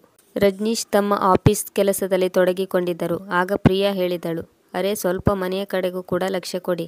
ಏಕೆ, ಏನಾಯಿತು? ರಜನೀಶ್ ಕೇಳಿದನು. ನಿಮ್ಮ ತಂಗಿ ಮತ್ತೆ ಮನೆಗೆ ಬಂದು ಕುಳಿತುಕೊಂಡಿದ್ದಾಳೆ. ನೀವು ಅವಳಿಗೇಕೆ ಬುದ್ಧಿ ಹೇಳುತ್ತಿಲ್ಲ? ಆಗ ರಜನೀಶ್ ಹೇಳಿದನು, ನೀನು ಏನು ಹೇಳಬೇಕೆಂದುಕೊಂಡಿದ್ದೀಯಾ? ನಾನು ಅವಳನ್ನು ಮನೆಯಿಂದ ಹೊರಹಾಕಲೇ? ಇಲ್ಲ ರೀ, ನನ್ನ ಮಾತಿನ ಅರ್ಥ ಅದಲ್ಲ. ನೀವು ಕೇವಲ ಒಂದು ಬದಿಯ ಕಥೆಯನ್ನು ಮಾತ್ರ ಕೇಳುತ್ತಿದ್ದೀರಿ. ಕನಿಷ್ಠವೆಂದರೂ ಕೋಮಲಳ ಗಂಡನ ಮನೆಯವರ ಮಾತನ್ನು ಕೂಡ ಕೇಳಿ. ಯಾವಾಗಲೂ ಒಂದು ಕೈಯಿಂದ ಚಪ್ಪಾಳೆ ಹೊಡೆಯಲು ಆಗುವುದಿಲ್ಲ. ನೋಡು ಪ್ರಿಯಾ, ಹಿಂದಿನ ಬಾರಿ ಅವಳು ನಮ್ಮ ಮನೆಗೆ ಬಂದಾಗ ಅವಳಿಗೆ ಬುದ್ಧಿ ಹೇಳಿ ಮರಳಿ ಕಳಿಸಿಕೊಟ್ಟಿದ್ದೇವೆ. ಈಗ ಅವರು ಪದೇ ಪದೇ ಇವಳಿಗೆ ಹೊಡೆಯುತ್ತಿದ್ದರೆ ನಾವು ಎಲ್ಲಿಯವರೆಗೆ ಇದನ್ನು ಸಹಿಸಿಕೊಳ್ಳಬೇಕು ಎಂದು ರಜನೀಶ್ ಹೇಳಿದಾಗ ಪ್ರಿಯಾ ಅವನಿಗೆ ತಿಳಿ ಹೇಳುತ್ತಾ ಹೇಳಿದಳು, ನಾನು ಕೇವಲ ಇಷ್ಟನ್ನೇ ಹೇಳಬಲ್ಲೆ. ಕೋಮಲಾಳ ಗಂಡ ರಾಜನ ಬಗ್ಗೆ ನಮಗೆಲ್ಲ ಚೆನ್ನಾಗಿ ಗೊತ್ತು. ಅವರು ಮತ್ತೊಮ್ಮೆ ನಮ್ಮ ಕೋಮಲಾಳ ಮೇಲೆ ಕೈ ಎತ್ತಿದ್ದಾರೆಂದರೆ ಬಹುದೊಡ್ಡ ಕಾರಣವಿರಬೇಕು. ಈಗ ನನ್ನನ್ನೇ ನೋಡಿ, ನಾನು ಎಷ್ಟು ದಿನದಿಂದ ಗಂಡನ ಮನೆಯಲ್ಲಿದ್ದೇನೆ. ನೀವು ಎಂದಾದರೂ ನನ್ನ ಮೇಲೆ ಕೈ ಎತ್ತಿದ್ದೀರಾ? ಏನಾದರೂ ಒಂದು ವಿಷಯ ಇರಲೇಬೇಕು. ಅದಕ್ಕಾಗಿ ಈ ಜಗಳ ನಡೆಯುತ್ತಿದೆ. ಏನು ಪ್ರಿಯಾ, ಅವಳು ತನ್ನ ಮನೆಗೆ ಬಂದಿದ್ದಾಳೆ. ಅವಳು ಬಂದಿದ್ದಕ್ಕಾಗಿ ಬೇರೆ ಯಾರಿಗೂ ತೊಂದರೆ ಇಲ್ಲವೆಂದ ಮೇಲೆ ನಿನಗೇಕೆ ಇಷ್ಟೊಂದು ಚಿಂತೆ? ನಾನೇಕೆ ಇಷ್ಟೊಂದು ಚಿಂತಿತಳಾಗಿದ್ದೇನೆಂದರೆ ನೀನು ಅವಳ ಪಕ್ಷವನ್ನು ವಹಿಸಿ ಮನೆಯಲ್ಲಿ ಯಾವಾಗಲೂ ಅವಳನ್ನು ಅವಳ ತವರು ಮನೆಯಲ್ಲಿ ಕೊಳೆಯುವಂತೆ ಮಾಡಿಬಿಡುತ್ತೀರಾ. ಅವಳು ತನ್ನ ತವರು ಮನೆಯಲ್ಲಿದ್ದು 2 ಹೊತ್ತಿನ ಊಟ ಮಾಡಿದರೆ ನಿನಗೆ ಏನಾದರೂ ತೊಂದರೆ ಇದೆಯೇ? ವಿಷಯ 2 ಹೊತ್ತಿನ ಊಟದಲ್ಲ. ಈಗ ಅಪ್ಪಾಜಿ ಕೋರ್ಟ್ ಕೇಸ್ ಕೂಡ ಮಾಡುತ್ತೇನೆ ಎಂದು ಹೇಳುತ್ತಿದ್ದಾರೆ. ಹೀಗೆ ಕೋರ್ಟ್ ಕೇಸ್ ಮಾಡಿದರೆ ಜನರು ನಮ್ಮನ್ನು ನೋಡಿ ನಗುವುದಿಲ್ಲವೇ? ಕೋರ್ಟ್ ಕೇಸ್ ಆದರೆ ಆಗಲಿ ಬಿಡು, ಅವರಿಗೂ ಅರ್ಥವಾಗಲಿ. ಒಮ್ಮೆ ಕಂಬಿ ಎಣಿಸಿದರೆ ನೆರೆಮನೆಯವರ ಹೆಣ್ಣು ಮಕ್ಕಳ ಮೇಲೆ ಕೈ ಮಾಡುವುದರ ಪರಿಣಾಮ ಏನೆಂದು ಅವರಿಗೂ ಅರ್ಥವಾಗಲಿ. ಅರೆ, ಅವರ ಮೇಲೆ ಯಾವ ಪರಿಣಾಮ ಬೀರುವುದಿಲ್ಲ, ಎಲ್ಲವೂ ನಿಮ್ಮ ಮೇಲೆ ಪರಿಣಾಮ ಬೀರುವುದು. ಕೋರ್ಟ್ ಕೇಸ್ನಿಂದಾಗಿ ನೀವು ಕೂಡ ಚಿಂತೆಗೊಳಗಾಗುವಿರಿ. ತುಂಬ ಹಣ ಖರ್ಚಾಗುವುದು. ಅದಕ್ಕಾಗಿ ನಾನು ಹೇಳುತ್ತಿದ್ದೇನೆ ಕೇಳಿ. ಒಮ್ಮೆಯಾದರೂ ಅವಳ ಗಂಡನ ಮನೆಯವರು ಏನು ಹೇಳುತ್ತಾರೆ ಎಂದು ಕೇಳಿ ನೋಡಿ. ಕೇವಲ ನಿಮ್ಮ ಮಗಳ ಮಾತನ್ನು ಕೇಳಿ ನಿರ್ಧಾರ ಮಾಡೋದು ಉಚಿತವಲ್ಲ. ಅರೆ, ಅವರಿಗೆ ಇದರ ಅಗತ್ಯವಿಲ್ಲವೆಂದ ಮೇಲೆ ನಾವು ಅವರಲ್ಲಿ ಮಾತನಾಡುವ ಅವಶ್ಯಕತೆ ಏನಿದೆ? ನಾವು ಕೋಮಲಾಳಿಗೆ ಅವನಿಂದ ವಿಚ್ಛೇದನ ಕೊಡಿಸಿ ಇವಳ ಮದುವೆಯನ್ನು ಬೇರೆ ಯಾರೊಂದಿಗಾದರೂ ಮಾಡುತ್ತೇವೆ. ಈಗ ಎಂಥ ಮಹಾ ವಯಸ್ಸಾಗಿದೆ ಇವಳಿಗೆ. ಹೌದಾ, ಇದನ್ನೇ ಮಾಡುತ್ತಿರಬೇಕೇನು? ಇಲ್ಲಿಂದ ಕರೆದುಕೊಂಡು ಅಲ್ಲಿಗೆ ಕಳಿಸೋಣ, ಅಲ್ಲಿಂದ ಕರೆದುಕೊಂಡು ಬಂದು ಮತ್ತೊಂದು ಮನೆಗೆ ಕಳಿಸೋಣ. ಏಕೆ ನಿಮ್ಮ ತಂಗಿಯ ಜೀವನವನ್ನು ಹಾಳು ಮಾಡುತ್ತೀರಿ? ಈಗಲೂ ಕಾಲ ಮಿಂಚಿಲ್ಲ. ಸರಿಯಾಗಿ ಯೋಚಿಸಿ ತೀರ್ಮಾನ ಮಾಡಿ. ಅರೆ, ನನಗೆಲ್ಲ ಗೊತ್ತಿದೆ, ನಿನಗೆ ತೊಂದರೆಯಾಗುತ್ತದೆ ಅಲ್ವಾ? ಈಗ ನಿನ್ನ ಕೆಲಸ ಹೆಚ್ಚಾಗಿದೆ, ಆದ್ದರಿಂದ ನೀನು ಈ ರೀತಿಯೆಲ್ಲ ಮಾತನಾಡುತ್ತಿದ್ದೀಯಾ? ಹೇಗಿದ್ದರೂ ಸರಿತಪ್ಪುಗಳನ್ನು ನೋಡಲು ನಾವಿಲ್ಲಿದ್ದೇವೆ. ನಿನ್ನ ಕೆಲಸವೇನಿದೆಯೋ ಅಷ್ಟನ್ನೇ ಮಾಡು. ಹೀಗೆ ಹೇಳಿ ರಜನೀಶ್ ಮಗ್ಗಲು ಬದಲಿಸಿ ಮಲಗಿಕೊಂಡನು. ಮಾರನೇ ದಿನ ಬೆಳಂಬೆಳಿಗ್ಗೆ ಪ್ರಿಯಾ ಬಟ್ಟೆಯನ್ನು ವಾಶ್ ಮಾಡಲು ಮಷೀನ್ಗೆ ಹಾಕಿದಳು. ಬೆಳಗ್ಗಿನ ತಿಂಡಿಯನ್ನು ತಯಾರಿಸತೊಡಗಿದಳು. ಪಲ್ಯವನ್ನು ಮಾಡಿ ಮನೆಯ ಹಿಂಬದಿ ಅಂಗಳಕ್ಕೆ ಬಟ್ಟೆಯನ್ನು ಒಣಗಿಸಲು ಬಂದಾಗ ಅಲ್ಲಿ ಕೋಮಲ್ ತನ್ನ ಯಾವುದೋ ಗೆಳತಿಯೊಂದಿಗೆ ಮಾತನಾಡುತ್ತಿದ್ದಳು. ತನ್ನ ಅತ್ತಿಗೆ ತನ್ನ ಹಿಂದೆಯೇ ನಿಂತಿದ್ದಾಳೆ ಎಂದು ಅವಳಿಗೆ ಗೊತ್ತಿರಲಿಲ್ಲ. ಇಲ್ಲ ಮಾರಾಯ್ತಿ, ನಾನು ಈಗಂತೂ ಆ ಮನೆಗೆ ಹೋಗಲು ಇಷ್ಟಪಡುವುದಿಲ್ಲ. ಇಡೀ ಜೀವನ ಪೂರ್ತಿ ಮನೆಯ ಕೆಲಸವನ್ನು ಮಾಡುತ್ತಿರಬೇಕೇನು? ಇಲ್ಲಿ ಆರಾಮಾಗಿ ನನಗಿಷ್ಟ ಬಂದಂತೆ ಬೆಳಿಗ್ಗೆ ಏಳುತ್ತೇನೆ, ಆರಾಮಾಗಿ ಕೈಗೆ ಊಟ ಸಿಗುತ್ತದೆ, ನನಗೇನು ಬೇಕೋ ಅದೆಲ್ಲ ಚಿಟಿಕೆ ಹೊಡೆಯುವುದರಲ್ಲಿ ನನ್ನ ಮುಂದೆ ಇರುತ್ತದೆ. ಅಂದ ಮೇಲೆ ನಾನು ಆ ಮನೆಗೇಕೆ ಹೋಗಬೇಕು? ಹೀಗೆ ಹೇಳುತ್ತಾ ಕೋಮಲ ನಗತೊಡಗಿದಳು. ಅವಳ ಕುಟಿಲ ನಗು ಪ್ರಿಯಾಳ ಕಿವಿಗೆ ಬಾಣದಂತೆ ನಾಟಿತ್ತು ಮತ್ತು ಚುಚ್ಚತೊಡಗಿತ್ತು. ಮತ್ತೆ ಕೋಮಲ್ ಮುಂದುವರಿಸಿದಳು. ನನ್ನ ಅತ್ತಿಗೆ ಒಬ್ಬಳಿದ್ದಾಳೆ, ಅವಳಿಗಂತೂ ಇಡೀ ದಿನ ಮನೆ ಕೆಲಸ ಮಾಡೋದು ರೂಢಿಯಾಗಿ ಹೋಗಿದೆ. ನನ್ನ ಅಪ್ಪ ಅಮ್ಮನ ಮುಂದೆ ಅವಳು ತುಟಿಕ್ ಪಿಟಿಕ್ ಎನ್ನುವುದಿಲ್ಲ. ಅಪ್ಪ ಅಮ್ಮನಿಗೆ ಅಷ್ಟೊಂದು ಹೆದರುತ್ತಾಳೆ. ಇದನ್ನು ಕೇಳುತ್ತಿದ್ದಂತೆ ಪ್ರಿಯಾಳ ಮುಖ ಸಿಟ್ಟಿನಿಂದ ಕೆಂಪಗಾಯಿತು. ಮತ್ತೆ ಹೇಳಿದಳು, ಹೌದಾ, ಇದೋ ಸಮಾಚಾರ. ಇದಕ್ಕಾಗಿ ನೀನು ಅಲ್ಲಿಂದ ಇಲ್ಲಿಗೆ ಓಡಿ ಬಂದಿದ್ಯಾ? ಅಲ್ಲಿದ್ದರೆ ಕೆಲಸ ಮಾಡಬೇಕಾಗುತ್ತದೆ. ತವರು ಮನೆಯಲ್ಲಿ ನಿನಗೆ ಮಜವೋ ಮಜಾ ಅಲ್ವಾ? ಆಗ ಕೋಮಲ್ ಹೇಳಿದಳು, ನೋಡು ಅತ್ತಿಗೆ, ಇದು ನನ್ನ ಅಪ್ಪಮ್ಮನ ಮನೆ. ನಾನು ಸಂಪೂರ್ಣ ಹಕ್ಕಿನಿಂದ ಈ ಮನೆಯಲ್ಲಿ ಇರುತ್ತೇನೆ. ನನಗೆ ಹೇಳಲು ನೀವ್ಯಾರು? ಒಳ್ಳೆಯದು, ನಿಮಗೆ ಇಷ್ಟೊಂದು ಹೊಟ್ಟೆ ಕಿಚ್ಚು ಏಕಾಗುತ್ತಿದೆ ಎಂದು ನನಗೀಗ ಅರ್ಥವಾಯಿತು. ನಾನು ಇಲ್ಲಿ ಆರಾಮಾಗಿ ಕುಳಿತುಕೊಂಡಿದ್ದೇನೆ, ನೀವು ಇಡೀ ದಿನ ಕೆಲಸ ಮಾಡಬೇಕಾಗುತ್ತದೆ. ಹೊಟ್ಟೆ ಕಿಚ್ಚಂತೂ ಆಗೇ ಆಗುತ್ತದೆ. ಆದರೆ ನಿಮ್ಮ ಬಳಿ ಈಗ ಇದನ್ನು ಬಿಟ್ಟರೆ ಬೇರೆ ಯಾವುದೇ ದಾರಿ ಇಲ್ಲ. ನೀವಂತೂ ಕೆಲಸ ಮಾಡಲೇಬೇಕು. ಕೋಮಲಳ ಈ ಮಾತನ್ನು ಕೇಳಿ ಪ್ರಿಯಾ ಹೇಳಿದಳು, ನಿನ್ನ ಅಸಲಿ ರೂಪ ನನ್ನ ಕಣ್ಣ ಮುಂದೆ ಬಂದಿದ್ದು ಒಳ್ಳೆಯದೇ ಆಯಿತು. ಇಲ್ಲಿಯವರೆಗೆ ನಾನು ನಿನ್ನ ಸೇವೆ ತುಂಬ ಮಾಡಿದೆ, ನಿನಗೆ ಕುಳಿತಲೇ ತುಂಬ ತಿನ್ನಿಸಿದೆ. ಇಂದಿನಿಂದ ನೀನೇ ಸ್ವತಃ ರೊಟ್ಟಿ ಮಾಡಿಕೊಂಡು ತಿನ್ನಬೇಕು. ನಾನು ನಿನ್ನ ಕೆಲಸದ ಆಳಲ್ಲ. ಇಡೀ ದಿನ ನಿನ್ನ ಸೇವೆ ಮಾಡೋದು ನನ್ನಿಂದ ಸಾಧ್ಯವಿಲ್ಲ. ಆಗ ಕೋಮಲ್ ನಾಚಿಕೆ ಇಲ್ಲದೆ ಹೇಳಿದಳು, ಆಯಿತು ಅತ್ತಿಗೆ, ನೀವು ಮಾಡುವುದಿಲ್ಲವೆಂದರೆ ನಮ್ಮ ಅಮ್ಮ ಮಾಡಿಕೊಡುತ್ತಾಳೆ. ಆಗ ಪ್ರಿಯಾ ಹೇಳಿದಳು, ಸ್ವಲ್ಪವಾದರೂ ನಾಚಿಕೆ ಮಾನ ಮರ್ಯಾದೆ ಇಟ್ಟುಕೋ. ಈ ವಯಸ್ಸಿನಲ್ಲಿ ಅಮ್ಮನಿಂದ ಕೆಲಸ ಮಾಡಿಸುತ್ತೀಯಾ? ನಿನ್ನಿಂದಾಗಿ ಅಪ್ಪ ಅಮ್ಮ ಎಷ್ಟೊಂದು ಚಿಂತೆಗೊಳಗಾಗಿದ್ದಾರೆ ನಿನಗೆ ಗೊತ್ತೇನು? ಮತ್ತು ನೀನು ನಿನ್ನ ಸಂಸಾರವನ್ನು ಹಾಳು ಮಾಡಿಕೊಂಡು ಇಲ್ಲಿಗೆ ಬಂದು ಕುಳಿತುಕೊಂಡಿದ್ದೀಯಾ? ಆಗ ಕೋಮಲ್ ಹೇಳಿದಳು, ಹೌದಾ ಅತ್ತಿಗೆ, ನಾನಂತೂ ನನ್ನ ಸಂಸಾರವನ್ನು ಹಾಳು ಮಾಡಿಕೊಂಡು ಇಲ್ಲಿಗೆ ಬಂದು ಕುಳಿತುಕೊಂಡಿದ್ದೇನೆ. ಕನಿಷ್ಠವೆಂದರೂ ನಿಮ್ಮ ಸಂಸಾರವನ್ನಾದರೂ ಸಂಭಾಳಿಸಿಕೊಳ್ಳಿ. ಹೋಗಿ ನಿನ್ನ ಕೆಲಸ ನೋಡು. ನಾನಂತೂ ನನ್ನ ಮನೆಯನ್ನು ಚೆನ್ನಾಗಿ ಸಂಭಾಳಿಸುತ್ತಿದ್ದೇನೆ. ನಿನ್ನಂತೆ ಎರಡೆರಡು ದಿನಗಳಿಗೊಮ್ಮೆ ಬ್ಯಾಗ್ ಎತ್ತಿಕೊಂಡು ತವರು ಮನೆಗೆ ಬಂದು ಕುಳಿತಿಲ್ಲ. ಹೀಗೆ ಮಾತುಕತೆ ನಡೆಯುತ್ತಿರುವಾಗ ರಜನೀಶ್ ಅಲ್ಲಿಗೆ ಬಂದನು ಮತ್ತು ಹೇಳಿದನು, ಏನಾಯ್ತು ಪ್ರಿಯಾ? ಏಕೆ ಇಷ್ಟು ಜೋರಾಗಿ ಕೂಗಾಡುತ್ತಿದ್ದೀಯಾ? ಏಕೆ ನನ್ನ ತಂಗಿಯ ಮನವನ್ನು ನೋಯಿಸುತ್ತಿದ್ದೀಯಾ? ಹೌದಾ, ನಾನು ನಿನ್ನ ತಂಗಿಗೆ ತೊಂದರೆ ಕೊಡುತ್ತಿದ್ದೇನಾ, ಅಥವಾ ಇವಳೇ ಎಲ್ಲರಿಗೂ ತೊಂದರೆ ಕೊಡುತ್ತಿದ್ದಾಳಾ? ಪ್ರಿಯಾ ಜೋರಾಗಿ ಕೂಗಿ ಹೇಳಿದಳು. ಅದಕ್ಕೆ ಕೋಮಲ್ ಹೇಳಿದಳು, ಅತ್ತಿಗೆಗೆ ನಾನಿಲ್ಲಿದ್ದರೆ ತುಂಬ ತೊಂದರೆಯಾಗುತ್ತಿರಬೇಕು. ಹೌದು, ನನಗೇಕೆ ತೊಂದರೆಯಾಗಬಾರದು? ಇಡೀ ದಿನ ಈ ಮನೆ ಕೆಲಸ ಮಾಡುತ್ತಿರಲು ನಾನು ಈ ಮನೆಯ ನೌಕರಳೆ. ಒಂದು ವೇಳೆ ನಿಮ್ಮ ತಂಗಿ ಈ ಮನೆಯಲ್ಲಿದ್ದರೆ ನನ್ನ ಜೊತೆ ಅವಳು ಕೂಡ ಈ ಮನೆ ಕೆಲಸವನ್ನು ಮಾಡಬೇಕು. ಇಷ್ಟು ಹೇಳುತ್ತಲೇ ರಜನೀಶ್ ತನ್ನ ಪತ್ನಿ ಪ್ರಿಯಾಳ ಕೆನ್ನೆಗೊಂದು ಬಾರಿಸಿದನು. ಇದನ್ನು ನೋಡುತ್ತಲೇ ಕೋಮಲ ಹೇಳಿದಳು, ಅರೆ ಅಣ್ಣ, ಒಂದು ಏಟು ಹೊಡೆದರೆ ಇದರಿಂದ ಇವಳು ಸುಧಾರಿಸುವವಳಲ್ಲ. ಕನಿಷ್ಠವೆಂದರೂ 3-4 ಏಟು ಹೊಡೆಯಬೇಕು. ಆಗ ರಜನೀಶ್ ತನ್ನ ಪತ್ನಿ ಪ್ರಿಯಾಗೆ ಹೇಳಿದನು, ಒಂದು ವೇಳೆ ನೀನು ಈ ಮನೆಯಲ್ಲಿ ಇರಬೇಕೆಂದರೆ ನಾವು ಹೇಳಿದ ಹಾಗೆ ಬಾಯಿ ಮುಚ್ಚಿಕೊಂಡಿರು, ಇಲ್ಲವೆಂದರೆ ಈ ಮನೆಯಿಂದ ಹೊರಟು ಹೋಗು. ತನ್ನ ಪತಿಯ ವ್ಯವಹಾರವನ್ನು ನೋಡಿ ಪ್ರಿಯಾ ಹೈರಾಣಾಗಿ ಬೆದರುಗೊಂಬೆಯಂತೆ ನಿಂತಳು. ಆದರೆ ಈಗ ಪ್ರಿಯಾ ಕೂಡ ನಿರ್ಧಾರ ಮಾಡಿದಳು. ಈ ಮನೆಯಲ್ಲಿ ಅವಳು ಒಬ್ಬ ಕೆಲಸದ ಆಳಿನಂತೆ ಇರಲು ಸಾಧ್ಯವಿಲ್ಲ ಎಂಬ ನಿರ್ಧಾರಕ್ಕೆ ಬಂದಳು. ಅವಳು ಸೀದಾ ತನ್ನ ಕೋಣೆಗೆ ಹೋದಳು ಮತ್ತು ಸಾಮಾನುಗಳನ್ನು ಪ್ಯಾಕ್ ಮಾಡತೊಡಗಿದಳು. ಪ್ಯಾಕ್ ಮಾಡಿಕೊಂಡು ಹೊರಗಡೆ ಬರುತ್ತಿದ್ದಾಗ ಅವಳನ್ನು ನೋಡಿ ಆನಂದ್ ಹಾಗೂ ಸಂತೋಷಿಯವರು ಹೈರಾಣಾದರು. ಅರೆ ಮಗಳೇ, ಎಲ್ಲಿಗೆ ಹೋಗುತ್ತಿದ್ದೀಯಾ? ಚಿಕ್ಕ ಚಿಕ್ಕ ವಿಷಯಕ್ಕಾಗಿ ಬ್ಯಾಗು ಎತ್ತಿಕೊಂಡು ತವರು ಮನೆಗೆ ಹೋಗೋದು ಒಳ್ಳೆಯದಲ್ಲ ಎಂದು ಸಂತೋಷಿ ಹೇಳಿದಾಗ ಪ್ರಿಯಾ ಹೇಳಿದಳು, ಹೌದಾ, ಇದು ನಿಮಗೆ ಚಿಕ್ಕ ವಿಷಯ ಎಂದು ಅನಿಸುತ್ತಿದೆಯೇ? ಆದರೆ ಇದೇ ನಿಮ್ಮ ಮಗಳ ವಿಷಯದಲ್ಲಾದರೆ ವಿಚಾರ ಎಲ್ಲಿಂದ ಎಲ್ಲಿವರೆಗೆ ಹೋಗುತ್ತದೆ? ಆಗ ಆನಂದ್ ಹೇಳಿದರು, ಆದರೆ ಮಗಳೇ, ವಿಷಯ ಏನೆಂದು ನನಗೆ ಹೇಳು. ನೋಡಿ ಅಪ್ಪಾಜಿ, ನಾನು ಹೆಚ್ಚೇನು ಮಾತನಾಡುವುದಿಲ್ಲ, ಇಷ್ಟು ಮಾತ್ರ ಹೇಳುತ್ತೇನೆ. ಈಗ ನಾನು ಈ ಮನೆಯಲ್ಲಿ ಕೆಲಸದಾಳಾಗಿರಲು ಇಷ್ಟಪಡುವುದಿಲ್ಲ. ನಿನಗೆ ನನ್ನ ಮಗಳಿಂದ ಏನಾದರೂ ತೊಂದರೆ ಆಯ್ತೇನು? ಆನಂದ್ ಅವರು ಕೇಳಿದಾಗ ಪ್ರಿಯಾ ಹೇಳಿದಳು, ಅಪ್ಪಾಜಿ, ನನಗೆ ನಿಮ್ಮ ಮಗಳಿಂದ ಯಾವುದೇ ತೊಂದರೆ ಇಲ್ಲ. ಅವಳಂತೂ ತನ್ನನ್ನು ತಾನೇ ತೊಂದರೆಯಲ್ಲಿ ಸಿಲುಕಿಸಿಕೊಂಡಿದ್ದಾಳೆ. ಅಪ್ಪ ಅಮ್ಮ ತಮ್ಮ ಮಕ್ಕಳಿಗೆ ಬುದ್ಧಿ ಹೇಳುತ್ತಾರೆ, ಅವಳ ಮನೆಯನ್ನು ತುಂಬಿಸಲು ಯೋಚಿಸುತ್ತಾರೆ. ಚಿಕ್ಕ ಚಿಕ್ಕ ವಿಷಯಗಳು ಮನೆಯಲ್ಲಿ ನಡೆಯುತ್ತಿರುತ್ತವೆ, ಅದರಿಂದ ಏನು ತೊಂದರೆ ಇಲ್ಲ ಎಂದು ತಮ್ಮ ಮಗಳಿಗೆ ಬುದ್ಧಿ ಹೇಳುತ್ತಾರೆ. ಆದರೆ ಇಲ್ಲಂತೂ ನೀವೇ ಅವಳ ಸಂಸಾರವನ್ನು ಒಡೆದು ಹಾಕುತ್ತಿದ್ದೀರಿ. ಅವಳ ಸಂಸಾರದ ಜೊತೆಗೆ ನನ್ನ ಸಂಸಾರವು ಒಡೆದು ಹೋಗುತ್ತಿದೆ. ಇಲ್ಲಿವರೆಗೂ ನಾನು ನಿಮ್ಮ ಮುಂದೆ ಎಂದಾದರೂ ಏರಿದ ಸ್ವರದಲ್ಲಿ ಮಾತನಾಡಿದ್ದೇನಾ? ಇಂದು ಮಾತು ಮಿತಿಮೀರಿ ಹೋಗಿದೆ. ಸೊಸೆಯ ಮಾತು ಕೇಳಿ ಆನಂದ್ ಹೇಳಿದರು. ಸರಿ, ಹಾಗಾದರೆ ನಮ್ಮ ಮಗಳಿಂದ ನಿನಗೆ ಇಷ್ಟೊಂದು ತೊಂದರೆಯಾಗುತ್ತಿದೆ ಎಂದಾದರೆ ನೀನು ಕೂಡ ನಿನ್ನ ಮನೆಗೆ ಹೋಗಬಹುದು. ನಾವು ನಮ್ಮ ಮಗಳನ್ನು ಮನೆಯಲ್ಲಿಟ್ಟುಕೊಂಡು ಸಾಕುತ್ತೇವೆ. ಇದನ್ನು ಕೇಳಿ ಪ್ರಿಯಾ ಅಲ್ಲಿಂದ ಹೊರಟು ಹೋದಳು. ಪ್ರಿಯಾ ಹೊರಟು ಹೋದ ನಂತರ ಸಂತೋಷಿಯವರು ಹೇಳಿದರು, ಅರೆ ನೀವು ಇದೇನು ಮಾಡಿಬಿಟ್ರಿ? ಮಗಳ ಸಂಸಾರವಂತೂ ಹಾಳಾಗಿ ಹೋಯಿತು. ಈಗ ಮಗನ ಸಂಸಾರ ಕೂಡ ಹಾಳಾಗುತ್ತಿದೆ.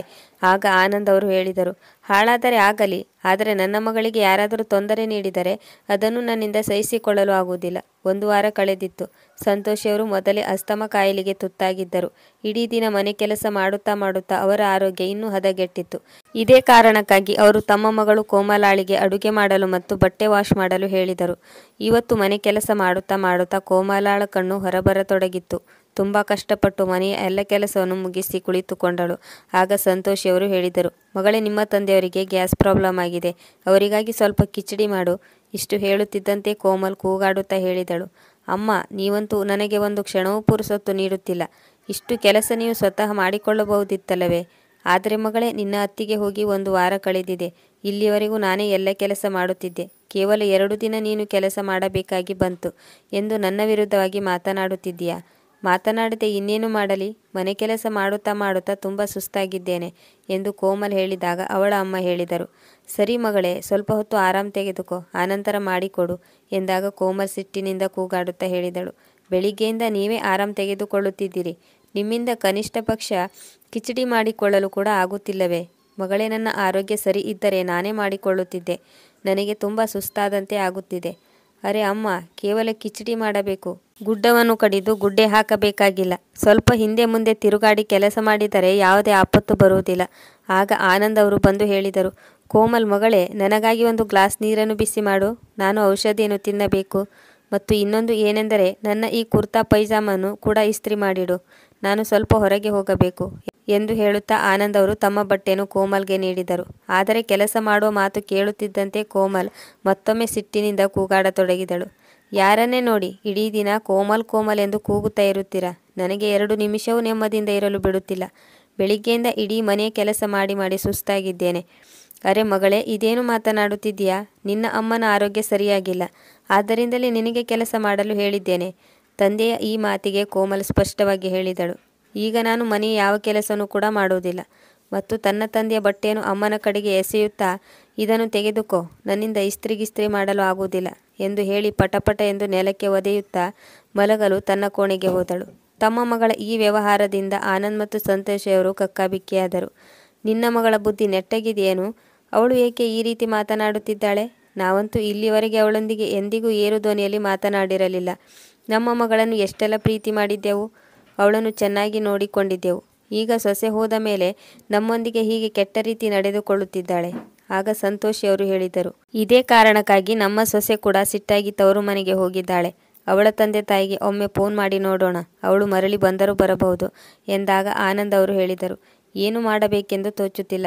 ಇಲ್ಲಿ ಈ ಚಿಂತೆ ಕಾಡುತ್ತಿದ್ದರೆ ಅಲ್ಲಿ ಕೋರ್ಟ್ ಕೇಸ್ನಲ್ಲಿ ವಕೀಲರು ಎಷ್ಟೊಂದು ಹಣ ಕೇಳುತ್ತಿದ್ದಾರೆಂದರೆ ನನ್ನ ಜೇಬೆಲ್ಲ ಖಾಲಿಯಾಗುತ್ತಿದೆ. ಯಾರನ್ನೇ ಕೇಳಿದರೂ ಎಲ್ಲರದು ಒಂದೇ ಮಾತು, ನಿಮ್ಮ ಮಗಳಿಗೆ ಬುದ್ಧಿ ಹೇಳಿ ಗಂಡನ ಮನೆಗೆ ಕಳುಹಿಸಿಕೊಡಿ ಎನ್ನುತ್ತಾರೆ.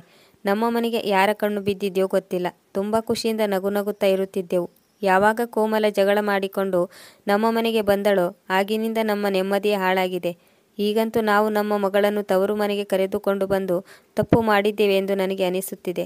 ಇವಳನ್ನು ನೋಡಿದರೆ ಕತ್ತರಿಯಂತೆ ನಾಲಿಗೆಯನ್ನು ಹರಿಬಿಡುತ್ತಿದ್ದಾಳೆ. ಇವಳ ವರ್ತನೆಯನ್ನು ನೋಡಿದರೆ ಎಲ್ಲ ತಪ್ಪು ಇವಳದೇ ಎಂದು ನನಗೀಗ ಅನಿಸುತ್ತಿದೆ.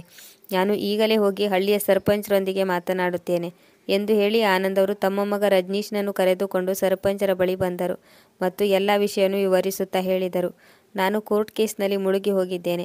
ಈಗ ವಕೀಲರು ಇನ್ನೂ ಹೆಚ್ಚಿನ ಹಣವನ್ನು ಬಾಯಿಬಿಟ್ಟು ಕೇಳುತ್ತಿದ್ದಾರೆ. ಇಷ್ಟೊಂದು ಹಣವನ್ನು ನಾನು ಎಲ್ಲಿಂದ ತರಲಿ? ಆಗ ಸರ್ಪಂಚರು ಹೇಳಿದರು, ಅಣ್ಣಾವ್ರೆ, ಈ ಕೇಸ್ ಎಲ್ಲ ಬಿಟ್ಟು ಬಿಡಿ. ಮೊದಲು ನಿಮ್ಮ ಮಗಳನ್ನು ಅವಳ ಗಂಡನ ಮನೆಗೆ ಕಳುಹಿಸಿ. ಸರ್ಪಂಚ್ರೇ, ನೀವು ಇದೆಂತ ಮಾತನಾಡುತ್ತಿದ್ದೀರಿ? ಅವರು ಮತ್ತೆ ನನ್ನ ಮಗಳಿಗೆ ಹೊಡೆಯಲು ಶುರು ಮಾಡುತ್ತಾರೆ. ಆಗ ಸರ್ಪಂಚರು ಹೇಳಿದರು, ಹಾಗೇನೂ ಆಗುವುದಿಲ್ಲ. ನನಗಂತೂ ಸ್ಪಷ್ಟವಾಗಿ ನಿಮ್ಮ ಕಡೆಯಿಂದಲೇ ತಪ್ಪಾಗಿದೆ ಎಂದು ಗೋಚರಿಸುತ್ತಿದೆ. ಸರ್ಪಂಚ್ರೇ, ಇದರಲ್ಲಿ ನಮ್ಮ ತಪ್ಪೇನಿದೆ? ತಮ್ಮ ಮಗಳು ಏಟು ತಿನ್ನುತ್ತಿರುವುದನ್ನು ನೋಡಿ ಯಾರಾದರೂ ಸುಮ್ಮನಿರುತ್ತಾರೆಯೇ? ಆಗ ರಜನೀಶ್ ಹೇಳಿದನು, ದೊಡ್ಡ ಜಗಳವೇನೂ ಆಗಿರಲಿಲ್ಲ. ಆಗಲೇ ಅಪ್ಪಾಜಿ ಕೋಮಲಾಳನ್ನು ಕರೆದುಕೊಂಡು ಮನೆಯಲ್ಲಿಟ್ಟುಕೊಂಡರು. ಆಗ ಅವರು ಯಾರ ಮಾತನ್ನು ಕೇಳಲಿಲ್ಲ. ಆಗ ಸರ್ಪಂಚ್ ಅವರು ಹೇಳಿದರು, ಒಳ್ಳೆಯದು ಮಗ ರಜನೀಶ್, ಒಂದು ವೇಳೆ ನಿನ್ನ ತಂದೆ ಯಾರ ಮಾತು ಕೇಳುತ್ತಿಲ್ಲವೆಂದ ಮೇಲೆ ನೀನೇನು ಮಾಡಿದೆ? ನೀನು ಕೂಡ ನಿನ್ನ ಪತ್ನಿಯನ್ನು ಹೊಡೆದು ಅವಳನ್ನು ಮನೆಯಿಂದ ಓಡಿಸಿದ್ದೀಯಲ್ಲವೇ? ಈ ಮಾತನ್ನು ಕೇಳಿ ರಜನೀಶ್ನು ತಲೆ ತಗ್ಗಿಸಿದನು. ಆಗ ಸರ್ಪಂಚರು ಹೇಳಿದರು, ಆನಂದಣ್ಣ, ಈಗ ನೀವೇ ನೋಡಿ, ಸಾಕ್ಷಾತ್ ಅನ್ನಪೂರ್ಣೆಯಂತೆ ಸೊಸೆ ಹಗಲು ರಾತ್ರಿ ನಿಮ್ಮ ಸೇವೆ ಮಾಡುತ್ತಿದ್ದಳು. ನಿಮ್ಮ ಮಗಳು ಅವಳನ್ನು ಕೂಡ ಬಿಟ್ಟಿಲ್ಲ. 4 ದಿನಗಳಲ್ಲಿ ಅವಳು ತನ್ನ ಅಣ್ಣ ಅತ್ತಿಗೆಯರ ನಡುವೆ ಬಿರುಕು ಮೂಡಿಸಿದಳು ಎಂದ ಮೇಲೆ ತನ್ನ ಗಂಡನ ಮನೆಯವರ ಪರಿಸ್ಥಿತಿಯನ್ನು ಯಾವ ಮಟ್ಟಕ್ಕೆ ತಂದಿಟ್ಟಳೋ ಗೊತ್ತಿಲ್ಲ. ಅವರ ಪರಿಸ್ಥಿತಿ ಏನಾಗಿರಬಹುದು? ಹೇಗಿದ್ದರೂ ನನಗೆ ಜೀವನ್ಲಾಲ್ ಮತ್ತು ಅವರ ಮಗನ ಬಗ್ಗೆ ಚೆನ್ನಾಗಿ ಗೊತ್ತಿದೆ. ಅವರು ತುಂಬ ಒಳ್ಳೆಯವರು. ಆದರೆ ಸರ್ಪಂಚ್ ಅವರೇ, ಈಗ ನಾವೇನು ಮಾಡಬೇಕು? ನೀವೇ ನಮಗೆ ಒಂದು ಒಳ್ಳೆಯ ಸಲಹೆಯನ್ನು ಕೊಡಿ, ಮುಂದಿನ ದಾರಿಯನ್ನು ತೋರಿಸಿ. ಆಗ ಸರ್ಪಂಚ್ ಅವರು ಹೇಳಿದರು, ನನ್ನ ಸಲಹೆ ಏನೆಂದರೆ, ಎಲ್ಲಕ್ಕೂ ಮೊದಲು ನೀವು ನಿಮ್ಮ ಮಗಳಿಗೆ ಬುದ್ಧಿ ಹೇಳಿ, ಗಂಡನ ಮನೆಯಲ್ಲಿ ಹೇಗಿರಬೇಕೆಂದು ಹೇಳಿ. ಏಕೆಂದರೆ ಎಲ್ಲ ತಪ್ಪು ಅವಳದೇ ಆಗಿದೆ ಮತ್ತು ಅವಳನ್ನು ಗಂಡನ ಮನೆಗೆ ಕರೆದುಕೊಂಡು ಹೋಗಿ. ಇದನ್ನು ಕೇಳಿ ಆನಂದ್ ಅವರು ಹೇಳಿದರು, ನಾನು ಅವರಲ್ಲಿಗೆ ಯಾವ ಮುಖ ಹೊತ್ತುಕೊಂಡು ಹೋಗಲಿ? ಆನಂದಣ್ಣ ಅವರೇ, ಹೋಗಲೇಬೇಕು, ಬೇರೆ ದಾರಿ ಇಲ್ಲ. ಮತ್ತು ಅವರಲ್ಲಿ ಕ್ಷಮೆಯನ್ನು ಕೂಡ ಕೇಳಬೇಕು. ಅಷ್ಟಕ್ಕೂ ಇವಳು ನಿಮ್ಮ ಮಗಳು. ಮಗಳ ಸಂಸಾರವನ್ನು ಒಂದುಗೂಡಿಸುವುದು ಮತ್ತು ಹಾಳು ಮಾಡುವುದು 2 ತಂದೆ ತಾಯಿಗಳ ಕೈಯಲ್ಲಿ ಇರುತ್ತದೆ. ಮತ್ತು ಇನ್ನೊಂದು ವಿಷಯ, ಹೋಗಿ ನಿಮ್ಮ ಸೊಸೆಯಲ್ಲೂ ಕೂಡ ಕ್ಷಮೆಯನ್ನು ಕೇಳಿ. ಅವಳನ್ನು ತುಂಬ ಗೌರವಪೂರ್ವಕವಾಗಿ ನಿಮ್ಮ ಮನೆಗೆ ಕರೆದುಕೊಂಡು ಬನ್ನಿ. ಸರ್ಪಂಚ್ರೊಂದಿಗೆ ಮಾತನಾಡಿ ಆನಂದ್ ಅವರು ಮನೆಗೆ ಬರುತ್ತಿದ್ದಂತೆ ಸಂತೋಷಿಯವರು ಕೇಳಿದರು, ಏನಾಯಿತು? ಸರ್ಪಂಚರು ಏನು ಹೇಳಿದರು? ಅದನ್ನು ನಾನು ಆಮೇಲೆ ಹೇಳುತ್ತೇನೆ. ಎಲ್ಲಕ್ಕೂ ಮೊದಲು ನಾನು ಒಂದು ಅವಶ್ಯವಾದ ಕೆಲಸವನ್ನು ಮಾಡಬೇಕು ಎಂದು ಹೇಳುತ್ತಾ ಆನಂದ್ ಅವರು ಕೋಮಲಾಳ ಕೋಣೆಯೊಳಗೆ ಹೋದರು ಮತ್ತು ಅವಳನ್ನು ಎಳೆದು ಕೆನ್ನೆಗೆ 2 ಬಾರಿಸಿದರು. ಆಗ ಸಂತೋಷಿಯವರು ಕೋಣೆಯೊಳಗೆ ಬಂದರು ಮತ್ತು ಹೇಳಿದರು, ಇದೇನು ಮಾಡಿಬಿಟ್ರಿ? ನಿಮ್ಮ ಮಗಳ ಮೇಲಕ್ಕೆ ಕೈ ಎತ್ತಿದ್ರಿ? ಆಗ ಆನಂದ್ ಹೇಳಿದರು, ನೀನು ಸರಪಂಚರು ಏನು ಹೇಳಿದರೆಂದು ಕೇಳುತ್ತಿದ್ದೀಯಲ್ಲವೇ? ಸರಪಂಚರು ಕೂಡ ತಪ್ಪು ನಿಮ್ಮ ಮಗಳದ್ದೇ ಎಂದು ಹೇಳಿದರು. 2 ಮನೆಯ ಸಂಸಾರಗಳು ಹಾಳಾದವು. ಮತ್ತು ಕೋಮಲ್, ನೀನು ನನ್ನ ಮಾತನ್ನು ಕಿವಿಗೊಟ್ಟು ಕೇಳು. ನಾಳೆ ನಾನು ನಿನ್ನನ್ನು ನಿನ್ನ ಗಂಡನ ಮನೆಗೆ ಬಿಟ್ಟು ಬರುತ್ತೇನೆ. ಮತ್ತು ಇದಾದ ಮೇಲೆ ನೀನು ಇನ್ನೇನಾದರೂ ಎಡವಟ್ಟು ಮಾಡಿದರೆ, ಯಾರೊಂದಿಗಾದರೂ ಅಧಿಕ ಪ್ರಸಂಗ ಮಾತನಾಡಿದರೆ ನಿನ್ನ ಪರಿಸ್ಥಿತಿಗೆ ನೀನೇ ಜವಾಬ್ದಾರಳು. ಹಾಂ, ಮತ್ತೊಂದೇನೆಂದರೆ, ಎಲ್ಲ ಕೆಲಸವನ್ನು ಸ್ವತಃ ನೀನೇ ಮಾಡಬೇಕು. ಒಂದು ವೇಳೆ ನಿನ್ನ ಮೇಲೆ ನನಗೆ ಅಲ್ಲಿಂದ ಏನಾದರೂ ಕಂಪ್ಲೇಂಟ್ ಬಂದರೆ ಪರಿಸ್ಥಿತಿ ನೆಟ್ಟಗಿರುವುದಿಲ್ಲ. ನಾಳೆ ನೀನು ಅಲ್ಲಿಗೆ ಹೋದ ಮೇಲೆ ನಮ್ಮ ಮನೆಯ ಲಕ್ಷ್ಮಿಯನ್ನು ಮರಳಿ ಕರೆತರುತ್ತೇನೆ. ಅವಳು ನಿನ್ನ ಕಾರಣದಿಂದಾಗಿಯೇ ಇಷ್ಟೊಂದು ದುಃಖವನ್ನು ಅನುಭವಿಸುತ್ತಿದ್ದಾಳೆ. ಹಾಂ, ಜಗಳ ಮಾಡಿ ಮತ್ತೆ ಮರಳಿ ಬರೋ ಯೋಚನೆಯನ್ನು ಮಾಡಬೇಡ. ಹಾಗೇನಾದರೂ ಆದರೆ ನನ್ನಷ್ಟು ಕೆಟ್ಟ ಮನುಷ್ಯರು ಯಾರೂ ಇರಲಾರರು ಎಂದರು. ಪ್ರಿಯ ವೀಕ್ಷಕರೇ, ಈ ಕತೆ ನಿಮಗೆ ಇಷ್ಟವಾಗಿದ್ದಲ್ಲಿ ಇದಕ್ಕೊಂದು ಲೈಕ್ ಕೊಡಿ, ಕಮೆಂಟ್ ಮಾಡಿ, ಶೇರ್ ಮಾಡಿ ಮತ್ತು ಸಬ್ಸ್ಕ್ರೈಬ್ ಮಾಡಿ. ಮುಂದಿನ ಕಥೆಯೊಂದಿಗೆ ಮತ್ತೆ ಭೇಟಿಯಾಗೋಣ. ಕತೆ ಕೇಳಿದ್ದಕ್ಕೆ ಧನ್ಯವಾದಗಳು.